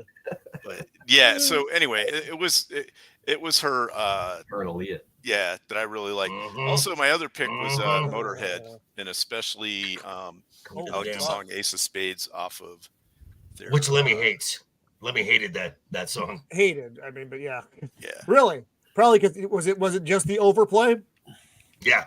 People yell at Probably. it. I mean, Yeah. like Nirvana hated playing Teen Spirit at a certain point. Mhm. Yeah. But the thing about that is, and I'm gonna, as a musician, and obviously not of notoriety, but when they're paying to come see you, play the fucking song for them. That's what they want to. That's what they want to hear. And I know your segment. Like we were brain. We were talking about Faith No More. Yeah. So Epic. the Epic. Yeah. they fucking hated that album because they were on tour for like 2 fucking years with that, because they started the tour and then the fucking song hit. Yeah. That's when it hit the airways. And then it was like starting all over again Right. with playing the fucking album again. Yeah, and but the thing again is, and again. That's not on even the my favorite band. song. Like if you don't want to get stuck with that, then be a band like the Beatles or Metallica or U2 or whoever, who have so many Fuck- songs the fuck audience doesn't U2. care what they Well, play. Well, granted, but Nirvana didn't have a lot of material at that point. You had Bleach and you had Yeah. fucking the one with the naked kid on it. Never mind. Never mind. Never mind. Well, never mind. Yeah. And you know, yes, they're around for a bit before, but a lot of your earlier material isn't worth playing on stage because we've all been there. Your early stuff is Yeah, I don't. Yeah, I they don't used disagree, to- but what I'm saying is, you got to recognize you're in a business to entertain the audience. You know what I Right. mean? oh yeah. And Yeah. Well, the Beatles didn't have everything overnight. Remember, they were playing in fucking Hamburg for fucking ever Yeah, before but they the point is, they blew understood up. the business from the beginning. They understood the business. You know, Yes, but I don't think a but, lot of that's like what just we the way call like alternative or grunge bands understood. Nirvana. Thank you. My son Jacob of the Empire, like Nirvana. delivering whiskey. Thank you, son. I just straight up don't like Nirvana. I'm tired of them. They're overplayed. They're overrated. He was bad on purpose by his own admission. That was the whole point, was he was being bad at music on purpose. That was the whole point. And then, I don't know.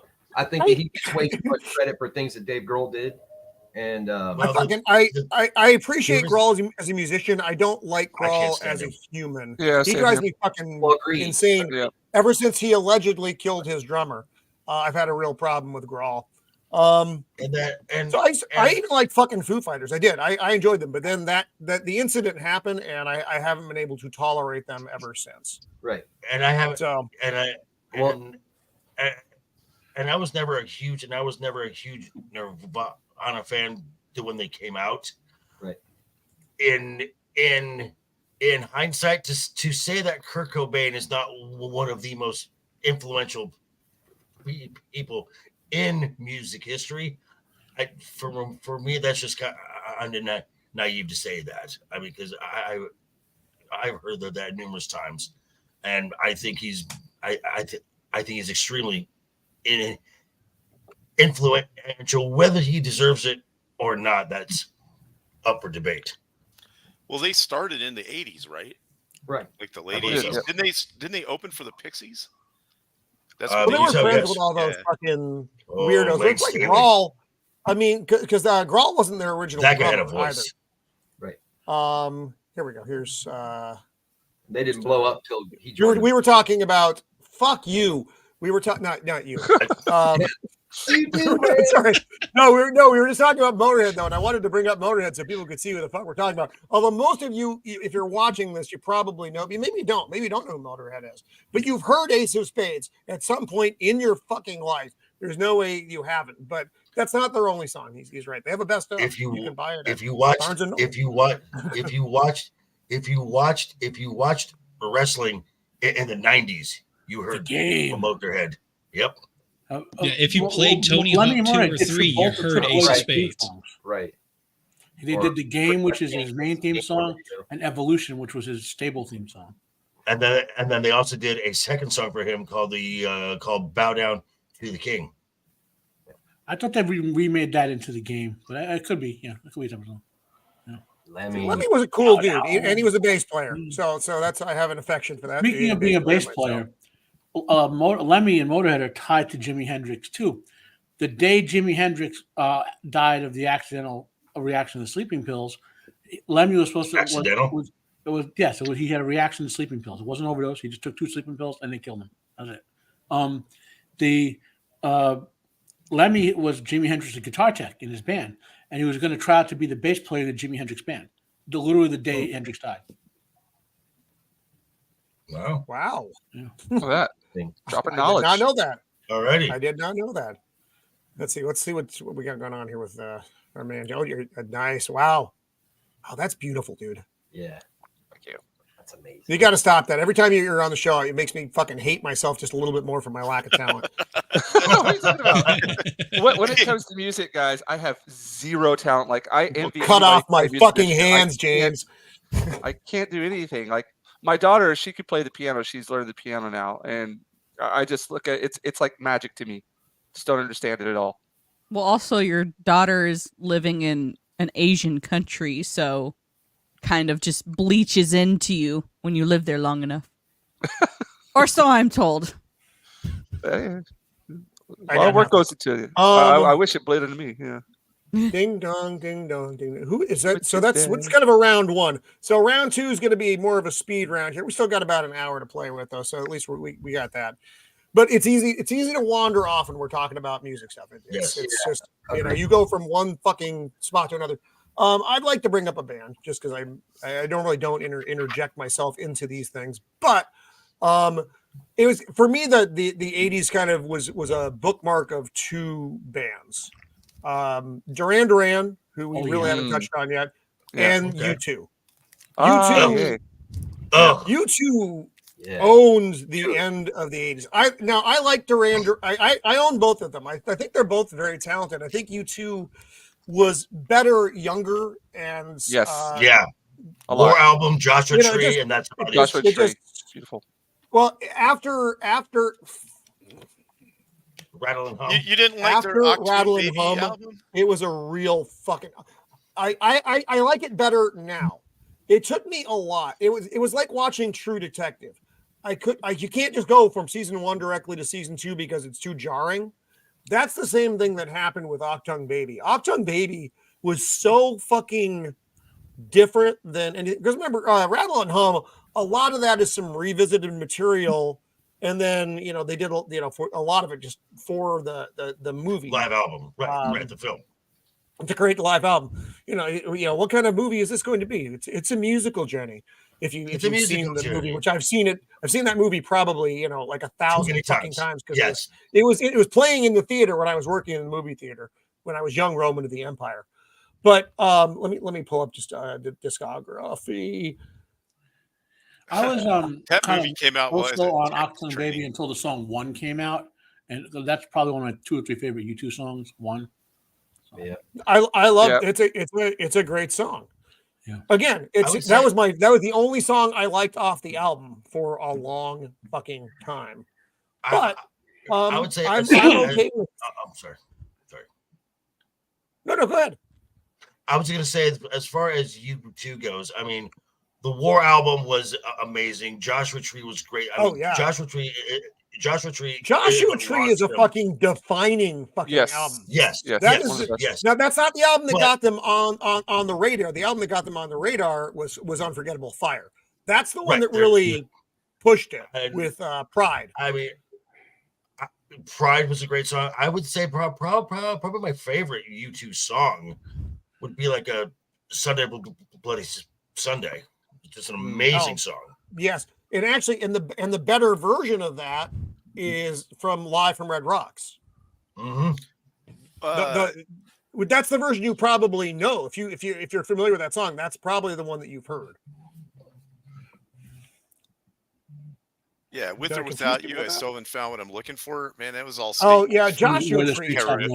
Karaoke. Joshua Tree was a series of hit after hit after just bangers. hit after hit. Just bangers. It was what we would call Bullet the Blue Sky. Blue Sky. It's a perfect.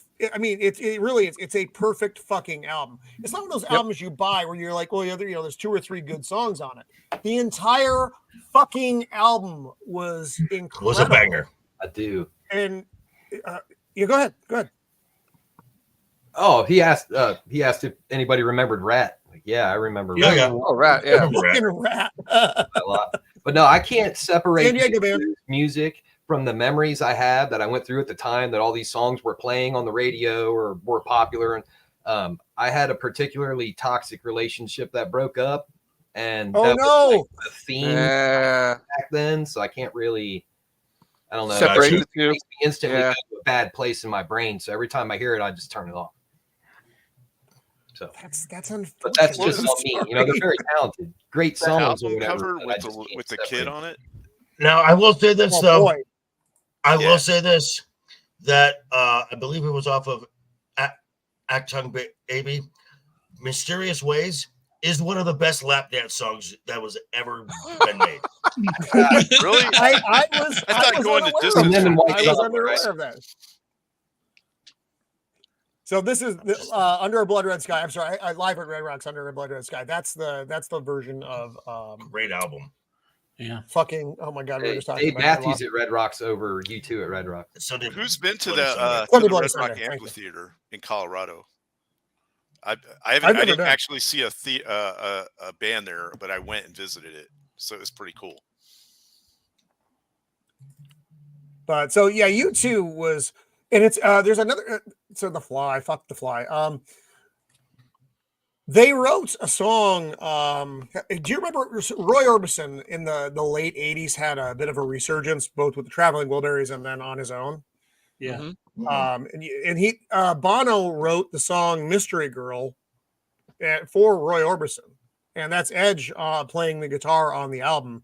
If you've ever heard Mystery Girl, it's an incredible, haunting piece. Roy Orbison just had that amazing voice anyway. But everybody knows, all of his early work. So a lot of people are not familiar with the later work of Roy Orbison.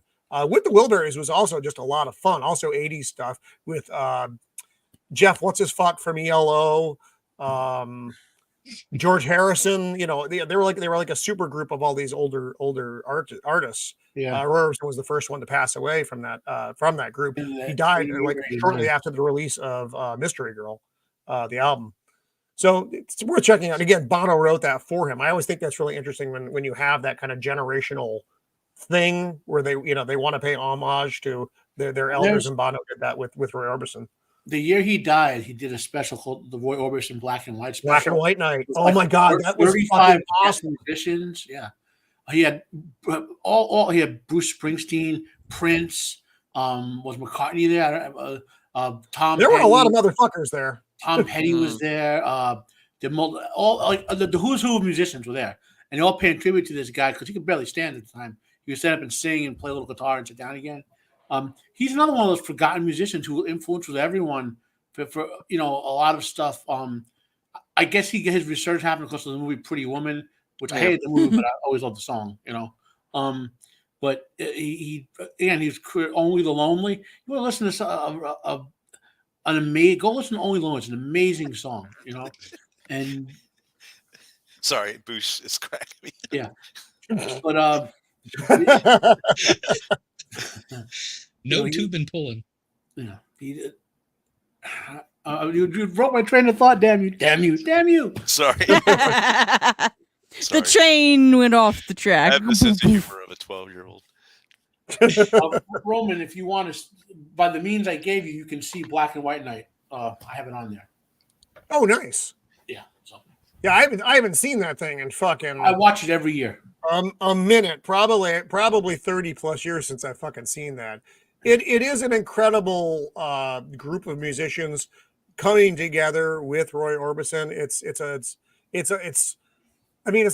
not just a treat for the ears. Visually, it's just amazing to see them all together, and it just the look of it, they really knew how to shoot. The feature. And he had a peculiar, in a good way, voice that's timeless. It had a little warble to it that, and it was like it's hard to explain if you haven't heard him. It's just like he wasn't like a bombastic, like ultra loud singer. He sort of crooned, I guess you would say, but man. Yeah, to me, he had a very 1950s voice. Well, yeah, obviously that's where he started, late 50s. But his sound was. It wasn't. You couldn't say, well, he's definitely a 50s. You know what I mean? Like it just played great music, And he's an influence for everyone. That's all. The reason all those guys did that show with him,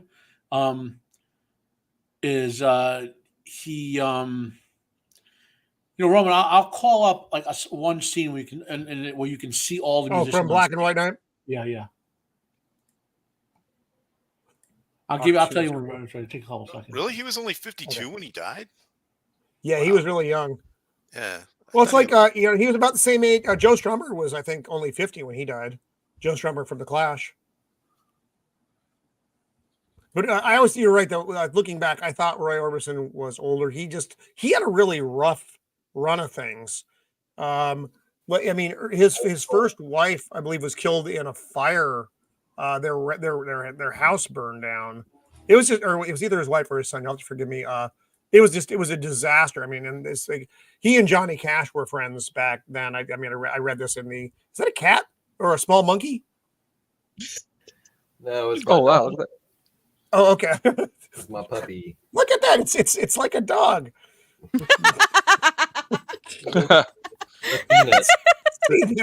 Miss Athena. You could see how I could get monkey out of that. Come on. It's unfair that I What's his name? Athena. Yep. What's the dog's name? Athena?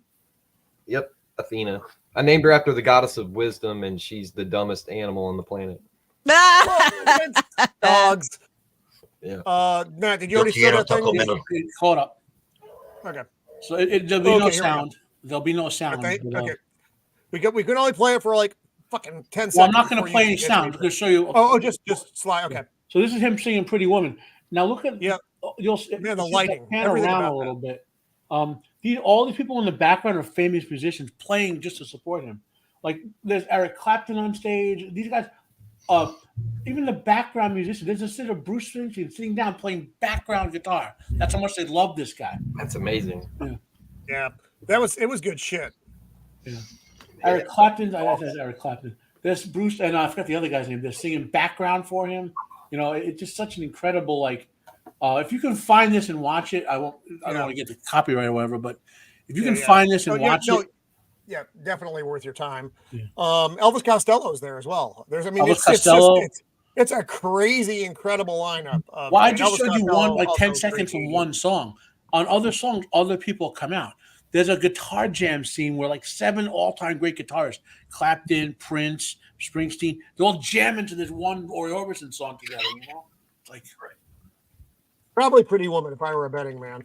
That would have been a crescendo kind of moment. So Dempsey, who else would you like to discuss that's going to take us to 7 different fucking artists? Well, I have a good one that I don't know if anybody here will recognize or not, but Black Sabbath. Okay. Never heard of those bastards. Never heard of them. They had a weird thing going on in the 80s too. So 80s Sabbath.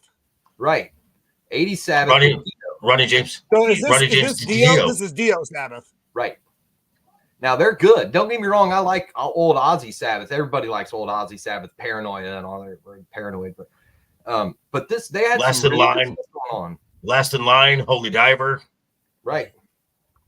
I mean, So Dio himself had that. I think Holy Diver was just Dio, right? Yeah, that's just Dio. He's on my Oh, list. okay, you're right. You're right. Yeah. Dio with the horns, man. He was the one who did that. That was where it came from. You had to pay homage to the man. So have you ever seen the meme of this guy?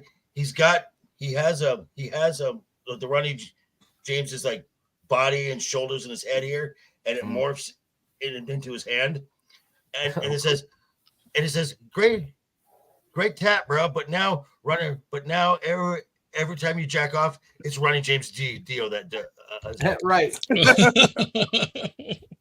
That's the one I saw with the Mario. Yeah. Oh man. Dio's first album with them was literally 80 or 81. It was Heaven and Hell. Yep. And that's our good friend Children of the Sea was on that. What else? Children of the Sea and the actual song Heaven and Hell. You know. Yeah. Yeah, there's good stuff, man. I mean, I saw him. I saw Black Sabbath with their first show back with Ozzy, and they were touring with Pantera. Okay. I actually spoke with Dimebag right before the show and didn't know it was him because there were so many dudes running around that day with really long pink goatees. Just another dude. Turns out it was him. Yeah. Yeah, me and my buddy. When was that? Was that when they got back together to do 13 or? I don't know what you mean. They were on tour with Pantera, and Ozzy was the singer, and he was so Ozzy was back with the band. This is obviously Ozzy's back with Sabbath. Right. Remember, they did the album. Rick Rubin produced it, called 13. And the only member of the band who isn't there is the drummer. It's the drummer from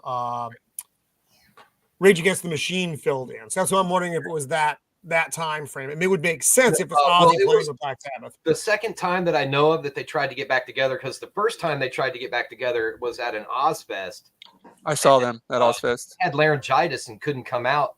So the singers from all the other bands that came out and they did shit homage to him. It was amazing.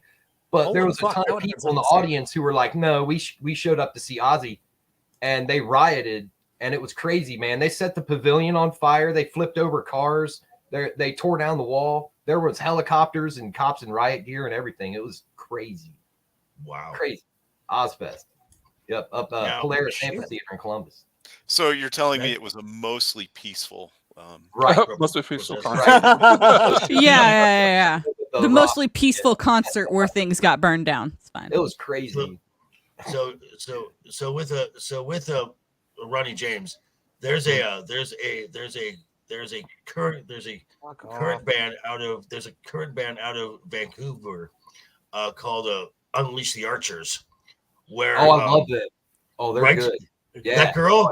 Good. Okay. So my joke is that the girl is secretly Ronnie James's daughter. because she Right? can belt. Yeah, she She can. Yeah, she can. I love their drummer too, man. Oh yeah. He's good. Yes. No, I highly recommend that. Bring That's up the D metal here's right a ticket. Go listen to him. Yes. So this looks like it was 1999. Yes. 98. Emperor. Yes. Yeah. So Emperor, here's that is the correct. the I ticket still- for Black Sabbath Pantera. Yeah, Is that 98? Yeah, 4 December 98. that was crazy. Now Pantera. Now Pantera, I will say, is the band that where I graduated to the growl, which Right. is just He was kind of a hybrid between the two because his voice, Right. he's got crazy good control over his voice. Right. What he did. which did. right, and so one of my favorite bands now, and Dempsey, you will know this band, I am for sure. With their current singer is Arch Enemy with Alyssa White. Yeah. Oh, Oh, nice. Okay. Yeah. Yeah, that rules. Holy shit. wow, Jinja. Oh, Dang. no. Now you need to do Dude. Axl Rose's bloody head hanging from his guitar swinging. You know. Wow. Oh my god, dude. That I've always is wanted to fucking draw Flash. amazing. Like he's taking Now you over have- the 80s women. Look at that fucking hair, dude. Right? Man. That is Flash's hair fantastic. is the hair that goes with Beard of Liberty's beard. Oh, See, that's why I had to lose the hair because together it just would be too much. Right. Like, Oh, hey, beard. kids under 21, this is the guy your mom liked. Beard's beard. Oh.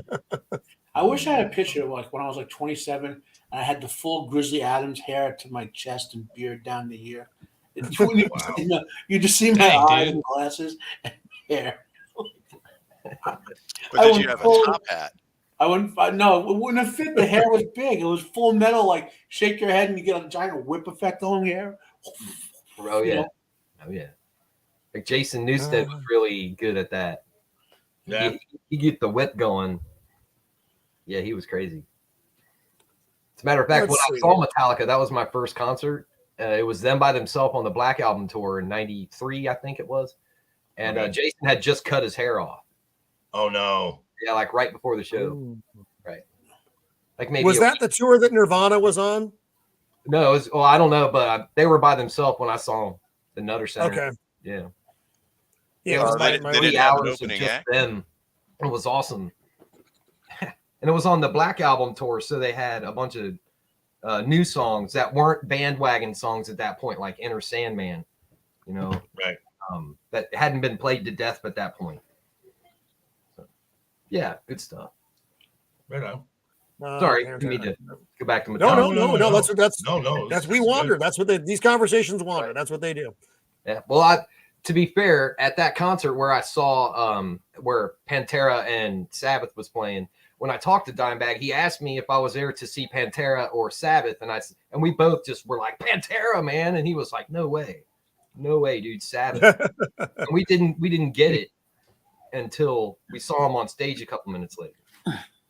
Guy, I get it now. Okay, right. He's like, not my crappy band, Sabbath, dude. Come on. We're rocking the Mountain Dew there. Dempsey, I like it. Oh yeah. Lord. James, is there something else you want to throw out there? Well, the actually the biggest band, the band that had the biggest influence on me in the 80s, and this was from elementary school. I believe it was my second or third year of elementary school. It was my third year. I had a paper route. I had a friend named Thomas, so we did a paper route after school, and I took the money that I raised from my paper route, and I bought G.I. Joe figures. I Okay. went by myself to go see Karate Kid 2. Nice. Which is Okay. one of the reasons why I'm here in Japan, a big reason. Okay. And I bought my first tape ever, which was Def Leppard, Hysteria. Oh wow. Def Okay. Leppard. Those first couple Def Leppard albums were awesome. Was that Dude. Pour Some Sugar on Me? Was that That album? was Pour Yep. Some Sugar on Me. So- And phenomenal. I had my That was tape everywhere. player, and I would carry it around the playground Want to get in during it. school lunch break, and I play Love Bites, which was one of my Love Bites is such a beautiful song. And then Rocket, Rocket's a great Animal, song. such a great like from beginning to end, Photograph. a great yeah. Well, that's on the previous. Oh, that was yeah, the that's previous, true. Right, yeah, I mean, okay. just a awesome I mean- awesome album. I mean, Love Bites got played a lot. Yeah. I like Hysteria more. That. Oh yes, yeah, definitely, yeah. But I mean, whenever you're walking around the playground Right. and you've got the Right. tape and you got all the girls walking around you got to play Love Bites, eh? You know. Yeah. So this one Actually, for me. Which album did the drummer lose his fucking arm? Where was that? It was before this. Yeah. I don't know for sure, but it was before this. So apparently they changed their sound so they could accommodate his playing. Drumming. Correct. Right. Correct. Yeah. To a point, yeah. Right. Yeah. It also made him up a really cool drum set that I kind of feel jealous about. yeah. Seriously, he's got some cool stuff. He's got some cool options on there for his feet. Yeah. I mean, I like my little dinky little drum set that I've got. And it's funny because this was the one that got me into rock, and then afterwards I kind of fell away from rock again, and then the Megadeth got me back, and then it was funny. I just go through these phases after moving back and forth. This kind of brings us back to Mando's when she was talking about Poison, because I was really into Belle Biv DeVoe, hip hop, and all this kind of stuff, you know. And I asked my aunt; she worked at the gas station, and I said, she asked me what I wanted for Christmas, and I was like, "Oh, Poison," you know, the song by Belle Biv DeVoe. And I opened up my Christmas present, and it's this tape, Poison, the rock band, and it just brought me right back in again. That girl is poison. Yep. Strange, sad journey. Such good music. Yeah, agreed. Yeah. See, every Yeah, time so I that's the one. it Def makes Leppard me for feel me. like Motley Crue. Oh So, yeah. Right on. Now, I myself, I didn't really know. Bon I was Jovi. aware of Def Leppard. It wasn't really my bag, baby. I do, like I said, I remember the drummer got arrested for spousal abuse after he lost the arm, which I found hilarious and sad at the same is time. hilarious. So, you know, it is what it is. He's unarmed. Thank you, Mando. Thank you, Mando. There you go. Oh Lord. So Mando, who else from this era affected you in some fashion? There's two. I'm gonna go with the one out of left field, and most of you probably won't like. The Beach Boys Oh God. was another one my mom had on Hey. Are we constantly. talking about Beach fucking Boys. Kokomo? Kokomo. They're- Dude, what a great Oh, song. God. That's That fucking right up there. bartending movie. Mando. God Mando. damn it, Mando. Mando, I may have to revoke your scissors. Nope. No way. I spent a lot of time on a boat growing up, dude. There was a lot of Beach Boys. A lot. No, I'm I like the sorry. Beach My, Boys. like I said, a lot of my early childhood was. You're just 20 years too late. That's Key all. Largo, Montego. I mean, baby, another one's Dolly Parton. Mando, Just why do you any of hate hers. music? Dolly Parton is Oh, nice. amazing. Anyone who criticizes Yes. Dolly Parton, you're gonna get some. You're a fool, dude.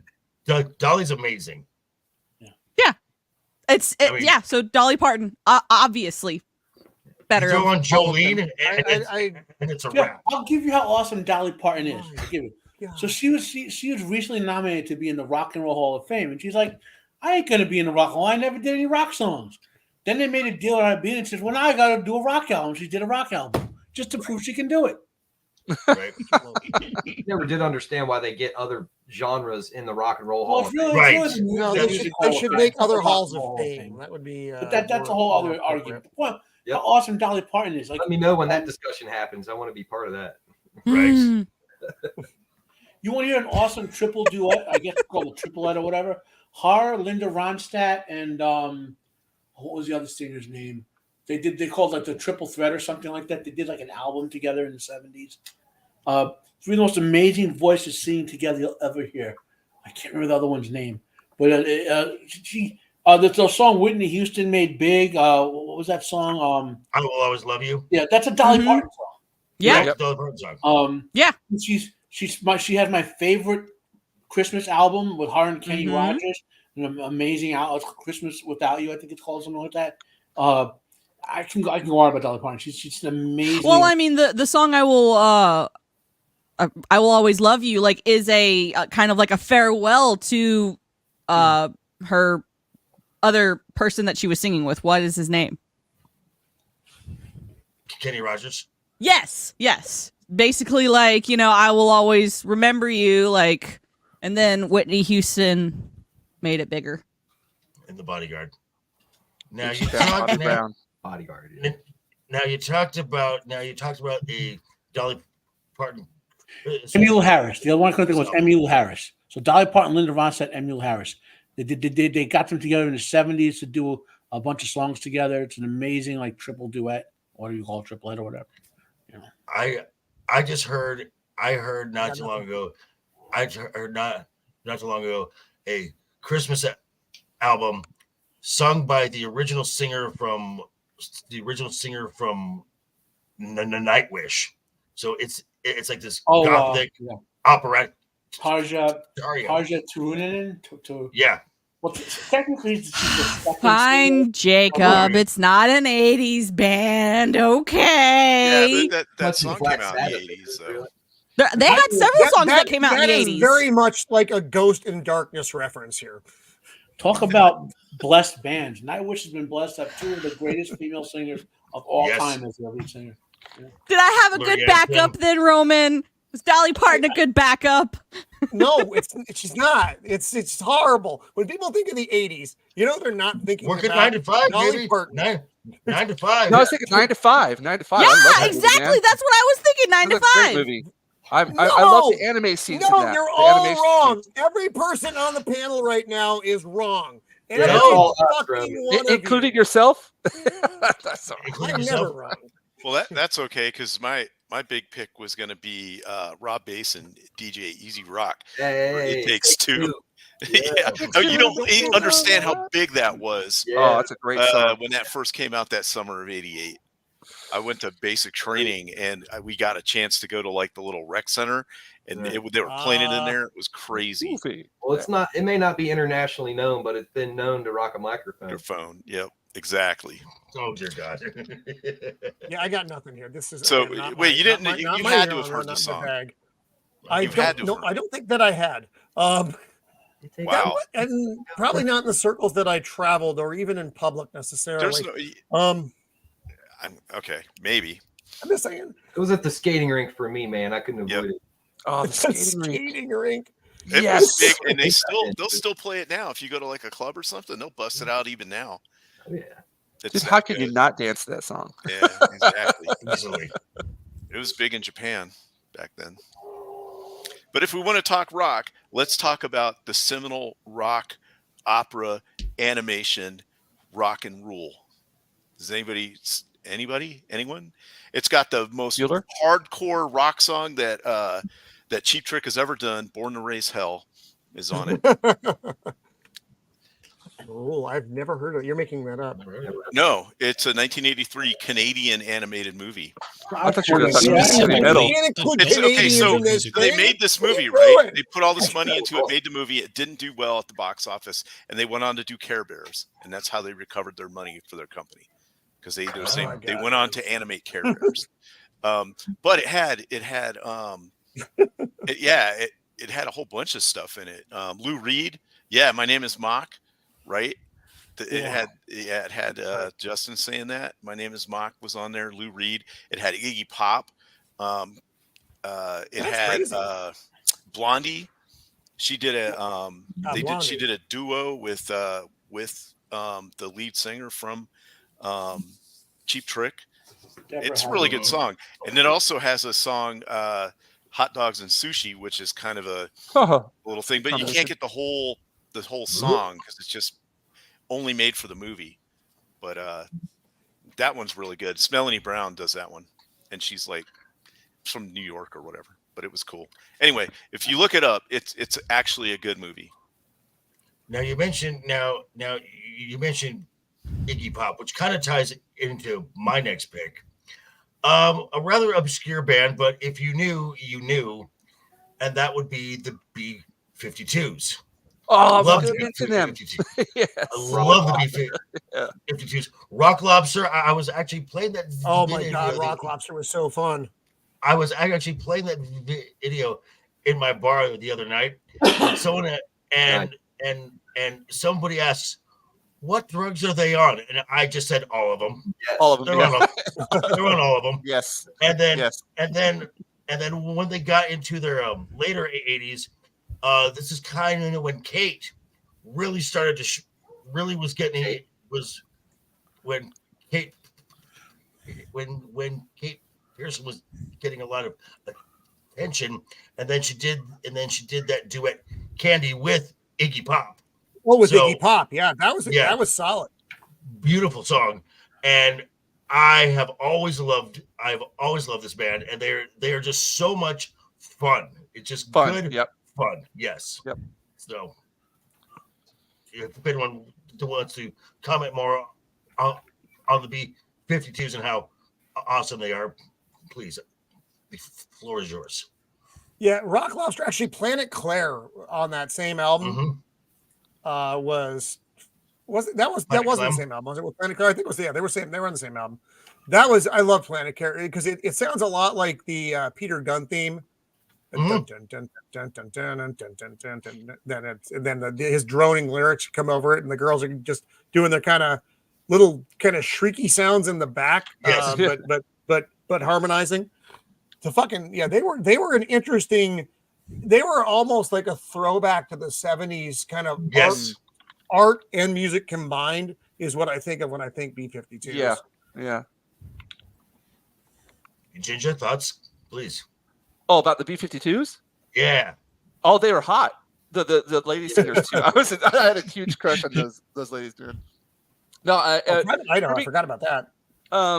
Like the Love Shack was the song that got them, that was the mainstream one that everybody heard about. But you find, like, again, this is one of those bands you look backward afterwards. Oh, such a good song. Yes. Yeah, it's on my 80s playlist. Oh, yeah. The one that you put on the car. You just want to drive around and have a fun time, a fun drive. Put on some B-52s. You're not going to go wrong at all. No, never. Yeah. Fun stuff. Yeah, fun music. Agreed. Yeah, you like to see that. You don't listen to them and think, oh, they hate their lives. It's like, no, they're just having fun. Right. No, that's true. They had all the fun. They had all the fun and all the drugs. But you repeat yourself. Might be a connection there somewhere.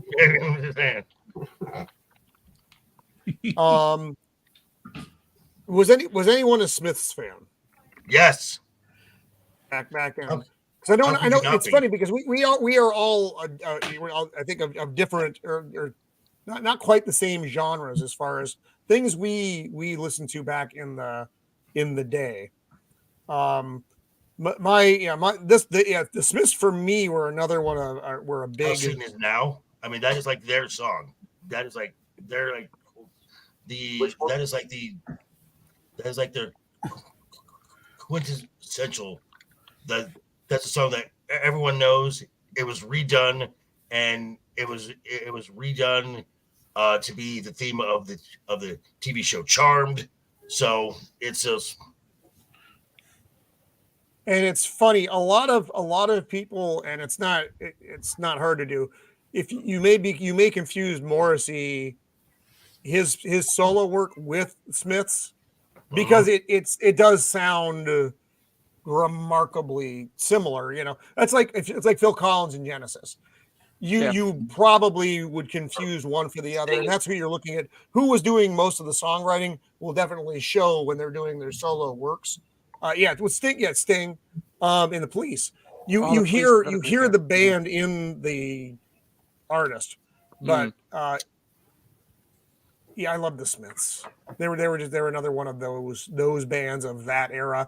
But we go back to Joy Division when we talk about bands like the Smiths. It was all that crazy stuff coming together in music that the birth of alt rock was that new wave kind of movement, which you would put them under. And a lot of punk stuff fell under that same umbrella. But go Clash. Is that like synthwave, new wave stuff that came out in the 80s? Yeah. Mm-hmm. Yeah, there's some good ones too. I've been recently getting more into that. Going on to Vigilante Williamson's music streams. He does Saturday night synthwave, or he did for a while on his music channel, and I started listening to more of it. And I think I missed out by being prejudiced against it in the 80s. Honestly, that's the way I feel about metal. I didn't listen to metal in the 80s.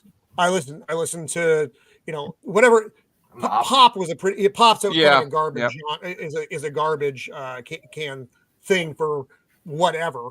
But it was a lot of punk. And then the new wave shit. Like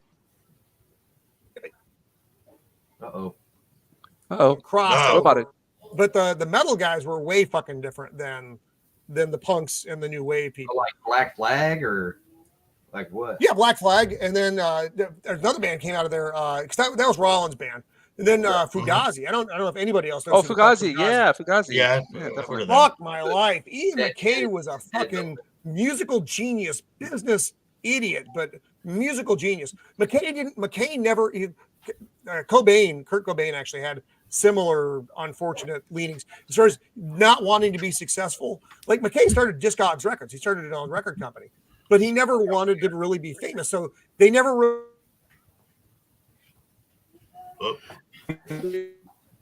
What? If you bring up, he's doing the Max Headroom impression. Talking about. Right. It's an 80s show, man. Yeah. Right. And Are you back? And Dempsey, he's lagged out. You mentioned the you mentioned the synthwave stuff. If you're liking that, check out my favorite band. It's a band from Toronto called the Birthday Massacre. They are very much influenced by like 80s synthwave, new wave type stuff. Nice, I will. Thanks for the recommendation. You're welcome. What were they called? The Birthday Massacre? Mm-hmm. I'm just gonna I'm kind of a fan. This is their logo. This is their logo. This is the let me blow you up, Joker. This is the lead singer's autograph, and then I've got a caricature of her on my arm here. Nice. She's kind of like a grown-up Wednesday Addams. No, here we go. So let me see if it'll let me bring up the picture without fucking something up, which is kind of what I do here. You may have noticed. So here we go. The Birthday Massacre. I know it's a roll of the dice, folks. I've not heard of them. I'm going to keep this thing in the background so I can listen to them on Spotify. Yep. So Mando. Nice. Wait, let me see your arm. Yeah. Oh, Deftones. White Pony, the Deftones, baby. White Pony, I love the Deftones, man. Yes. So, oh my God, so we actually my favorite Deftones song. Is it from White? It might be. I don't know if it's from White Pony or not. Or it might be from their B-sides, fucking, B-sides and rando shit. That's the possible. Beard threw the idea at me to do a show down the road, so I'm getting ahead of myself just a tiny bit. But Deftones, but it still works, did a cover of Duran Duran's The Chauffeur. Mm-hmm. It is so fucking good. It's one of those ones that I actually prefer it to the original, and I love the original. So, man, that's some crazy shit. Passenger. Yeah, Chino's great. He's a superb talent. Yeah. Yep. Night Party. Start getting into Mando. What did you? I mean, you weren't alive in the 80s, so you did. You don't. So you only have references like I did to the 60s, I guess, back in the day. So So your music of the 80s, though, what do you think of when you think of 80s music? I have to hear that. I think you're the youngest one on the panel, so. She's the baby. I is the baby. Oh, AC/DC, Metallica, and some Guns N' Roses. No, Those are the Guns N' top three Roses- when I think of the Yeah. 80s. I'm not. I didn't. That Sweet Child of Mine Yeah. was at the end of some fucking horror movie. I don't remember the name of the horror movie. Matt, you probably know because you'll probably be able to pull it out. Long Sweet Child of Mine. But the song played because remember I'm working in the movie theater. So at the end of the movie, that song would come on every fucking time. At first, I liked it, and then I grew to hate it because I had to hear it again and again and again and again and again. And it was a horror movie. It was dream shit. And so not Freddy Krueger, but same. Was it like same, Hellraiser 2 or something? No. It was some blonde-haired preacher style dude who would go into your dreams. It was a weird fucking movie. Obviously not. Oh, I know it was I know in what you're Big talking about. Daddy. I know Sweet Child of Mine was in Big Daddy with what's his face. No, clearly not Big Daddy. No, I know what you're talking about. It was oh man, what's the name of that movie? Dreamscape. Yeah. No, not Dreamscape. No. Oh, I don't remember the name of it, but it was before Guns N' Roses had crossed over into the big time, and so they'd already signed away the song to be in the end credits of the movie. Are we talking so, like I said, 87, 88, 89? It would be somewhere between 87 and 89. Because the first time I heard of that Guns N' time Roses period. was on the radio when I lived in Tucson in 87, and I heard Welcome to the Jungle, and I was like flabbergasted by it because everything else was all kinds of hair band stuff that sucked and I didn't like. Right. Then that came out and I was like, finally something that felt like it was from a good band. You know what I mean? Right. Actual heavy metal. Right. Yes. Right.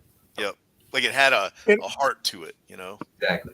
I like the sound of Guns N' Roses better than the visual of Guns N' Roses. Mm-hmm. Just by and large, Axl Rose, yeah.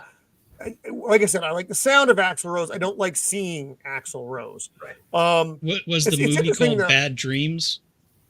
It may have been. That's in 1988. Does that work? Yeah, I mean that works timeline wise. It's listed as having that song in the. That's got to be it. Yeah. Like I said, working in the movie theater, the fucking song comes on, so I know the movie's over. I got to open the door so don't throw the garbage all the fucking mission. Wait, what? Matt, you didn't see it? I don't remember seeing it, so I have a what mission. What the fuck? Yeah, I rely on you for this information, Matt. I've only seen 3,474 horror movies per year. That's all I did. The reason I thought it might have been Hellraiser is I was on home from leave from technical. I'm feeling let down. I went and saw it. Yeah, that must be it. It says it's the song starts when the credits appear. So right yeah, that's got to be it. Bad Dreams. 1988. Yeah, the movie didn't make much of an impact, obviously, like I said, but that song is there. Like a lot of movies in the 80s. Well, yes. Is there any other band anybody is itching to talk about before we start going on? I just want to throw out something real quick, mostly because of one song, but Dire Straits. Heck yeah. I mean, obviously they're known for Sultans of Swing, Money and Nothing, Walk of Life, things like that. But I think for the album that's also this title, Brothers in Arms, is underappreciated. Oh, that song is it grabs your heart. That song is kind of a musical journey. I'm gonna put earlier, but that song is. I'm gonna put it because I can't post in links into your chat. I'm gonna put it in the private chat for a 2007 live performance in Berlin by Mark Knopfler of Brothers in Arms. Fantastic. I'll copy it and put it in the chat. And I recommend it. For some reason, most of my life, I went without ever really hearing that song. And then when that was brought to my attention, it just immediately it hits you right in the gut. And there we go. Yeah, it's fantastic. So I just shared that. Thank you. Yeah, I think that people should song, give that a that listen. whole album is also very good. Yes. Misses of the Empire wanted to add that to our collection, so we have that. And I remember, it's funny. I remember of course the Money for Nothing was the song that was on MTV all the fucking time. Yes. And it was overplayed. I like it better. There are certain songs that overplay, even if it's a fucking amazing song. And you brought that up earlier, Dempsey, we're talking about Nirvana. The overplay can really sour a fucking thing. There are some songs that I can't fucking listen to Right. ever Absolutely. again because I've heard them so many times. Brothers in Arms is not one of those songs though. It's a brilliant song on an album that you probably haven't heard. You've heard the other ones a million times, but that one piece it's haunting and it's tragic. It has the air of tragedy about it. When you're listening to you feel that. It is a fantastic song, but it doesn't have that kind of like fun hook that all their other big songs that everybody knows has. So it definitely doesn't get as much playtime. No, it's got that guitar that basically the single fingering guitar stuff going into it. It's beautiful. Yeah, you're right. It doesn't have the catchy hook. Right. Yeah, and Mark Knopfler just in general. I mean, I think most people who know anything about music recognize he is a fantastic guitar player. Yeah. But of the names that most people know, I'd put him down at the list, but most people don't even know him as being a fantastic guitar player. That's not a name that comes up in a lot of conversations unless you're really talking to people who get really deep into music. Right. You get your Steve Vai's and your Eddie Van Halen's and people. Right. Joe Satriani's. You get these like people who are, whether through skill or showmanship, are really over the top. But he just seems to be that kind of person who, especially if you watch that performance that Roman linked, he's on a stage in front of this huge crowd of people, and he feels like he's just playing in his living room. Right. Well, that's a nice one. That's a good one to bring up, dude. That's not a something everybody necessarily knows. But it's a band everybody knows. Yeah. Money for nothing and chicks for free. Yep. And that video was groundbreaking too because of the graphics. Right. And also I read somewhere or I watched an interview. So there's that part where there's the woman and she's walking away from the camera. They filmed that in like Eastern Europe somewhere. And she kept telling them that she wanted to take her clothes off for the camera. And they're like, no, we don't need that. And she's that sounds like sure? Eastern Europe. Because I'm totally cool with doing it. And they were like, no. I mean, that would have made a nicer video. Yeah, right. Yeah. And, don't want to lose the show. I'm mentioning Queen. Oh, that's on my list. Fuck. Yeah. Yeah, I Arguably, didn't say it at the beginning. I was hoping that what you were going to be drawing was going to be Flash Gordon because of Queen. Oh, that would have been cool. Yeah. Next time. Nice job, James. Nice fucking job, man. Yeah, a lot of bangers in there. Yeah, throw that away. We don't want to see it anymore. Let me Queen is arguably the greatest collection of musical talent in a band Freaking amazing, dude. Yeah. I'm playing around with this right now, just having some fun with it. I want to do something with the background. That is a beautiful piece. Every fucking time, dude. Every fucking time. It's the show, man. It's you guys, dude. I'm telling you. That's amazing. I just again, what you can do in a couple hours is just fucking makes me want to chop my fucking hands off and make a stew out of them. So let's see who has the real nerd card. Does any for one of the songs from the 80s? Dr. Demento, Fish Heads. Yes. Oh fuck yeah! Fish heads, roly Holy fish. Oh yeah. Way to get it in. Oh my god! In the video. All right, we got time for one more before we have to roll out. Dempsey, you want to do it? Hey, I got a whole bunch of them. How about Wasp or Iron Maiden or Eazy-E or Vanilla Ice? Fucking Iron Maiden! Oh my god! Wait, Vanilla Ice was Iron in Maiden. the. What's that in that? Yeah, Oh, it was. late 80s. Yeah, it was late 80s. That's Yeah. right. I thought it was 1990 for some Crack reason. Vanilla Ice. I had the VHS. I did. I could do all the dance moves and all that. Yeah. Oh, here he is, Salty, coming in with the from the top rope. Talking. Oh man, I'm telling you. Yeah, Dawkins had that song at the end of the Nightmare on Elm Street 3. Was that 3? Dream Yeah, Warriors. Warriors. Yeah. I mean, that they really came out then. I mean, you couldn't have gotten much bigger than Nightmare on Elm Street mid 80s with Dawkins. Right. I mean, it was just. I'll give you a Vanilla Ice anecdote. Oh God! The only time I've ever gotten flooded in real life. Okay, I was in a mall with two of my friends. We were from college. I was showing around because they were from the West Coast, and they started playing that horrible Vanilla Ice song that he ripped off from Under Pressure. Don't know what it was. Yeah, whatever. Right. And I screamed out turn that more Rockin, and it echoed throughout the mall, and the song stopped. The entire mall started clapping for me. Yeah, speaking of an overplayed song. Right. Oh my Lord. Anything from pop in the late 80s, all that stuff. So yeah, I could listen to a decent pop song, but some of it's like so like rip-offy of other songs that that's what I can't stand. You know? Well, that's back when they could sample without getting in trouble too. I'm still not a fan of that. And I know whatever, it's genre specific stuff. It's not my bag, baby. But like Duran Duran was pop. That was pop. They were like the Beach Boys of the 80s, or the Beatles. The same thing. The Beatles were pop. Duran Duran has but it's just of the era. I mean, there were other things that were pop. Whitney Houston was also pop, but she had that crossover into what you call R&B and soul stuff. Well, she came from gospel R&B and became pop. Right. But still pop. Fucking D. Schneider, Beastie Boys. Early Beastie Boys were great. The first couple. I like the Beastie Boys. I like the Beastie Boys. I have their best of. It's fucking awesome.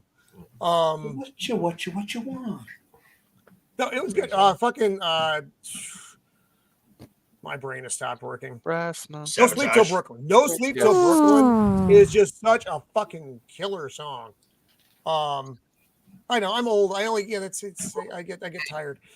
You can't mention 80s pop and not mention New Kids on the Block. Yeah. Yes, you can. You can fucking boy bands. choose not to mention them. Fucking boy bands. I'm with Ninja on this one. Yes, you can. A Motown band. Yeah, you can. But every female in my class listened to them, and not just listened to them, but like obsessed over them. Had like sheets and lunchboxes, book bags, and posters. Oh my God. And there was another one. It wasn't New Kids on the Block. It was In Sync. Backstreet Boys. That's more not Backstreet Boys and Sync are more 90s. I always think of it as all of them to me are the same group of people. Essentially. New Kids on the Block were kind of the precursors to all those. New edition. Oh, fuck. I think the question that everybody really wants to know the answer to is Roman. New Kids on the Block or Dolly Parton? Dolly Parton. I can say that without any reservation. You had such a negative response to her. No, I don't know. I don't like Dolly Parton, but me not liking Dolly Parton is not the same thing as me. I just wanted to know because you had such a negative reaction to Dolly Parton earlier. It was like somebody sprayed a skunk in your face. It's more the Beach Boys than as an 80s fan. It's not your fault, Mando. You're very young.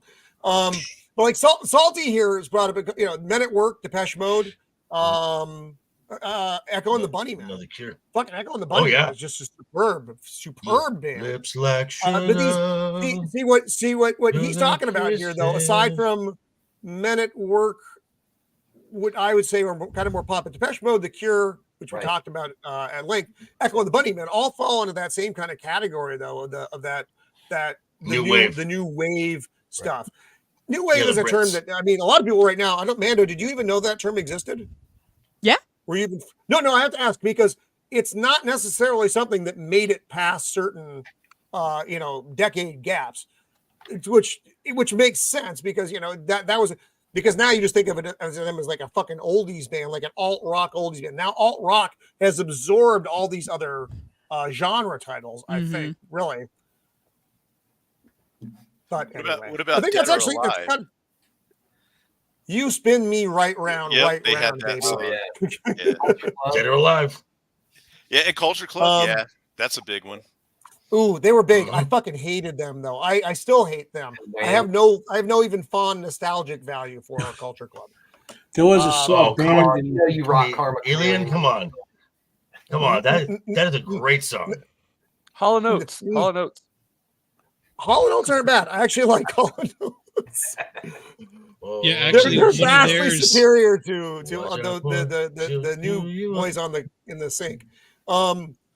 So that's probably a decent place to wrap. Ooh, Bryan Adams. Ugh. My wife likes Bryan Adams. I have a hard time with Bryan Adams. It's just the bacony smell of Canada. again, yeah, it's the Canadians. I think anytime we bring Canadians in the mix, It's like a aside knife, from Gordon Lightfoot, we're really just soiling the waters. So we're gonna have to close out on that though, guys. We only have a couple minutes left here before I get my hard exit and Mrs. of the Empire comes in and starts hitting me with shit. But this was a fun conversation. I like this. The music is one of those topics that like I said, we can start here with the I don't know, whomever, and we end up over here with Mando talking about Dolly Parton. It's because it's not a straight line. No, Mando. Wibbly I can't wobbly. help it. I can't help it. I can't not do it. But we, like I said, so let's. This was a fun conversation. I think we are going to do another music show in a couple of weeks. It's going to be a little bit of a different theme than this, but we'll get there in a couple of weeks, provided I survive the next couple of weeks. I am very old, and every day is a blessing. So, but before we roll at Smithereens, I love Smithereens. I have their best of as well. Midnight Oil. I like Midnight Oil to a point. They just all start sounding like Midnight Oil, and that guy really creeps me out because he doesn't have the eyebrows or hair, and I find that off-putting. He reminded me of Freddy Krueger. A little. He's a peculiar looking dude. He's really big too. He's just kind of creepy. Anyway. So I want to thank the panel again so much, and thank you to the chat. You guys, a lot of just really great things. Getting at time was a good song. You guys brought a lot of fun stuff. Don Henley, I love Don Henley. Thank you, Boosh. Yeah. Another man. Again, we could go on for a very long time, but then I will be divorced, and I'll be doing the show from an alley while selling pencils. It'll be bad. It'll be bad. Guys. Selling pencils like it's the 1970s. So it won't be good. But let's go around and talk about what we got coming up, and then we will wrap this thing up. So, Shieldwall, what do you have coming up, my friend? Okay, well, hopefully if Jacob can work out his internet issues, I'll be on his show next Tuesday. And then I can't remember what we're supposed to be reviewing, but it's a really good movie. I know that. And then next Thursday. Sorry, I got all this music stuff stuck in my brain now. Glenn Fry is the asshole of music.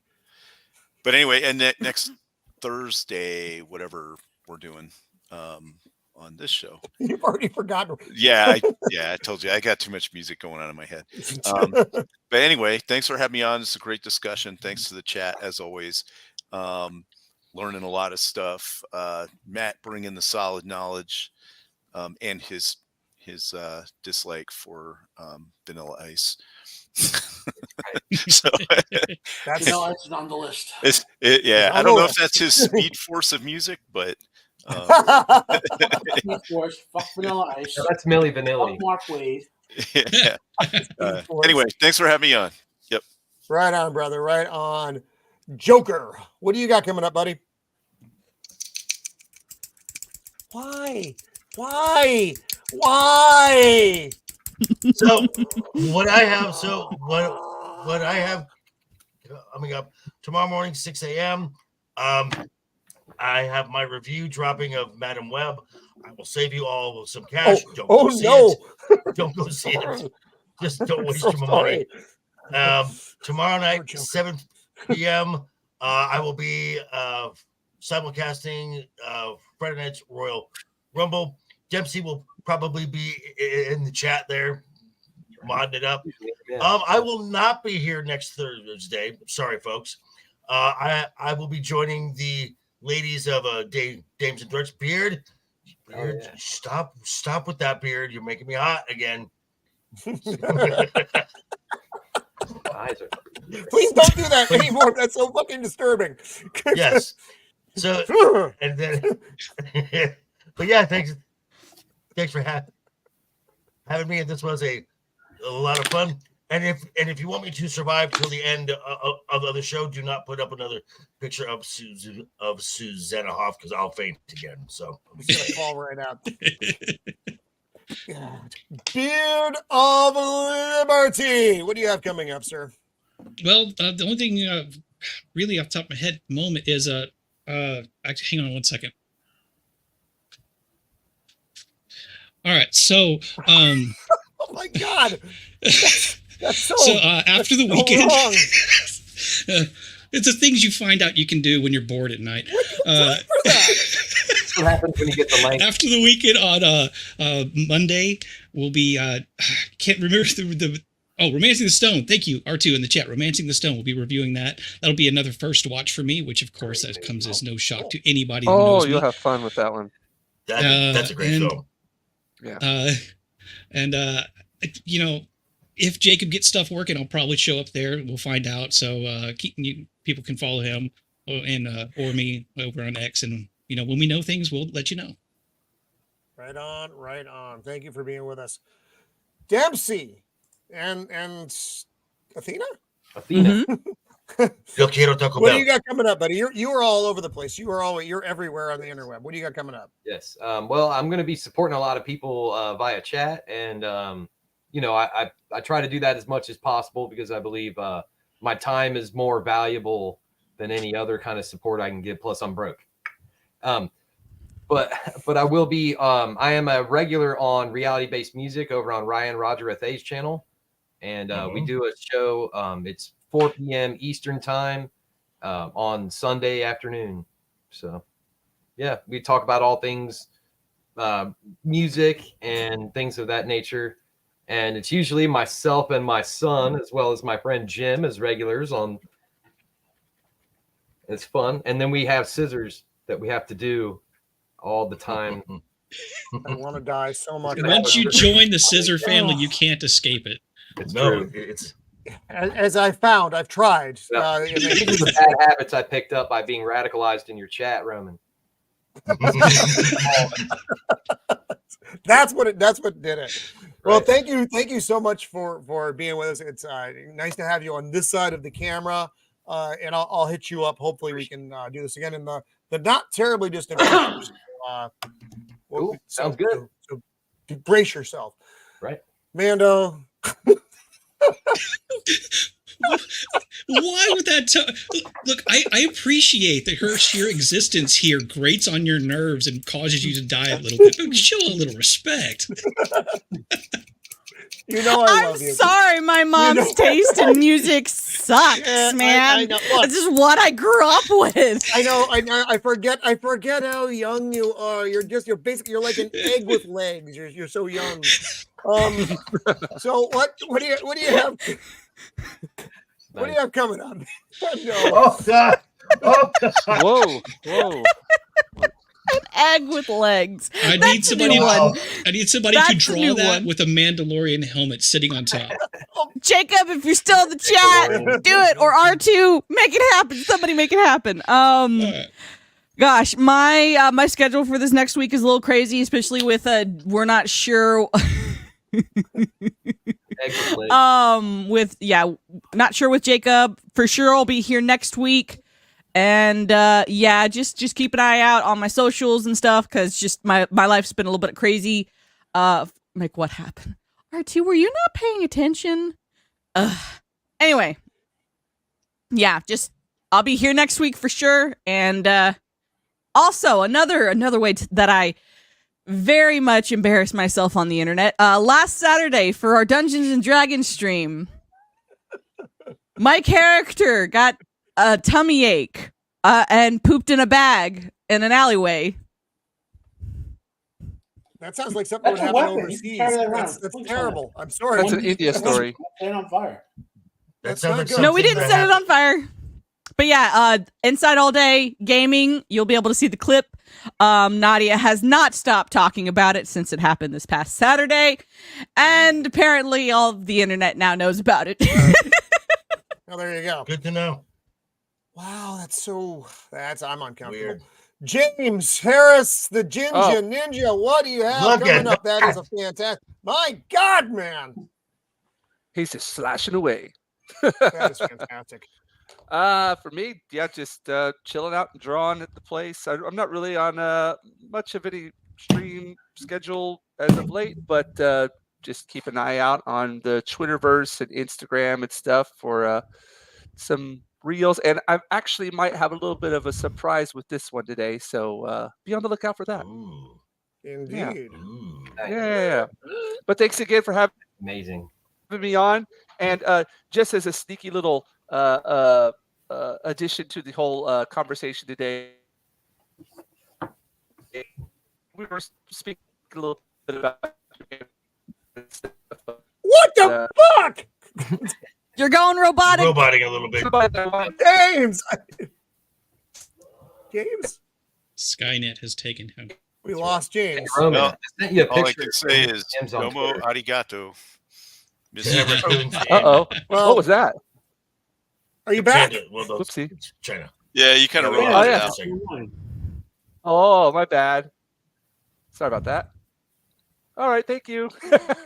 Okay, good. Thank you. All right. So, Matt, what do you Sorry. got coming up, buddy? Good God, James. He just gave us the cure for cancer, but it's okay. Right. That's- Thank Fine. you. Great. Let's see. I just did videos this week on Masters of the Air Part 4. I'm A watching Lovecraftian Part film called 5 Gods tonight. of the Deep, which is it's an average horror film, but a really good Lovecraftian film. And I just dropped Sharp's Honor, which is like the third episode of the second season this morning. So that's a pretty good watch there. Masters of the Air Part 5 comes out tonight, so hopefully we can have that out. Tomorrow I got my Friday Fandemonium show. Whatever we're doing next week, if I'm on it. Yes, you are on next week. And at some point, hopefully, you'll tell us what we're doing. You know? I send out my things for the movies like a couple weeks out so people can schedule it on their calendar, but then they forget. And that's kind of about it. Okay, roll right on. Right on. I'm a little disappointed that you didn't know the name of the movie still. That's like the first time that's happened. We're gonna have to start like a merit-based system on the show now. So I guess I'm Mando, screwed. I'm talking to you, Mando. No, next week on the channel, Thursday, 5 Pacific Standard, we are doing Fight Club. Okay. Which is someone didn't want to be Don't here. talk- Someone Don't chose talk not to about be here. it. No, we don't talk Don't about talk it. about So, it. Don't talk about that. Brad Pitt, Meatloaf, Edward Norton, What a that great weird Helena. looking broad who was married to Tim Burton. Helena. Bonham Carter. Bonham Carter. spoiler. So, They all died at It's the end of that movie. shh. We don't talk about this. No one died. No one dies. The bomb. But it's if you've never seen Fight Club, watch it and then hang out with us next week. And hang out with us next week anyway. And I don't have anything coming up. I'm going to the re-theatering of Dune 1984 on Sunday with Matt the drummer. Just because I already bought the ticket, so I have to go. Even though I've seen it now like fucking 3 times in the last 2 weeks, that's neither here nor there. So anyway, hang out with us next week for Fight Club, and we'll see what's coming up beyond that. But again, thank you to the panel, thank you to the chat. Try not to fuck this up as I exit tonight, and I probably will because that's the way I roll over here. But until next time, everyone, be kind. Two.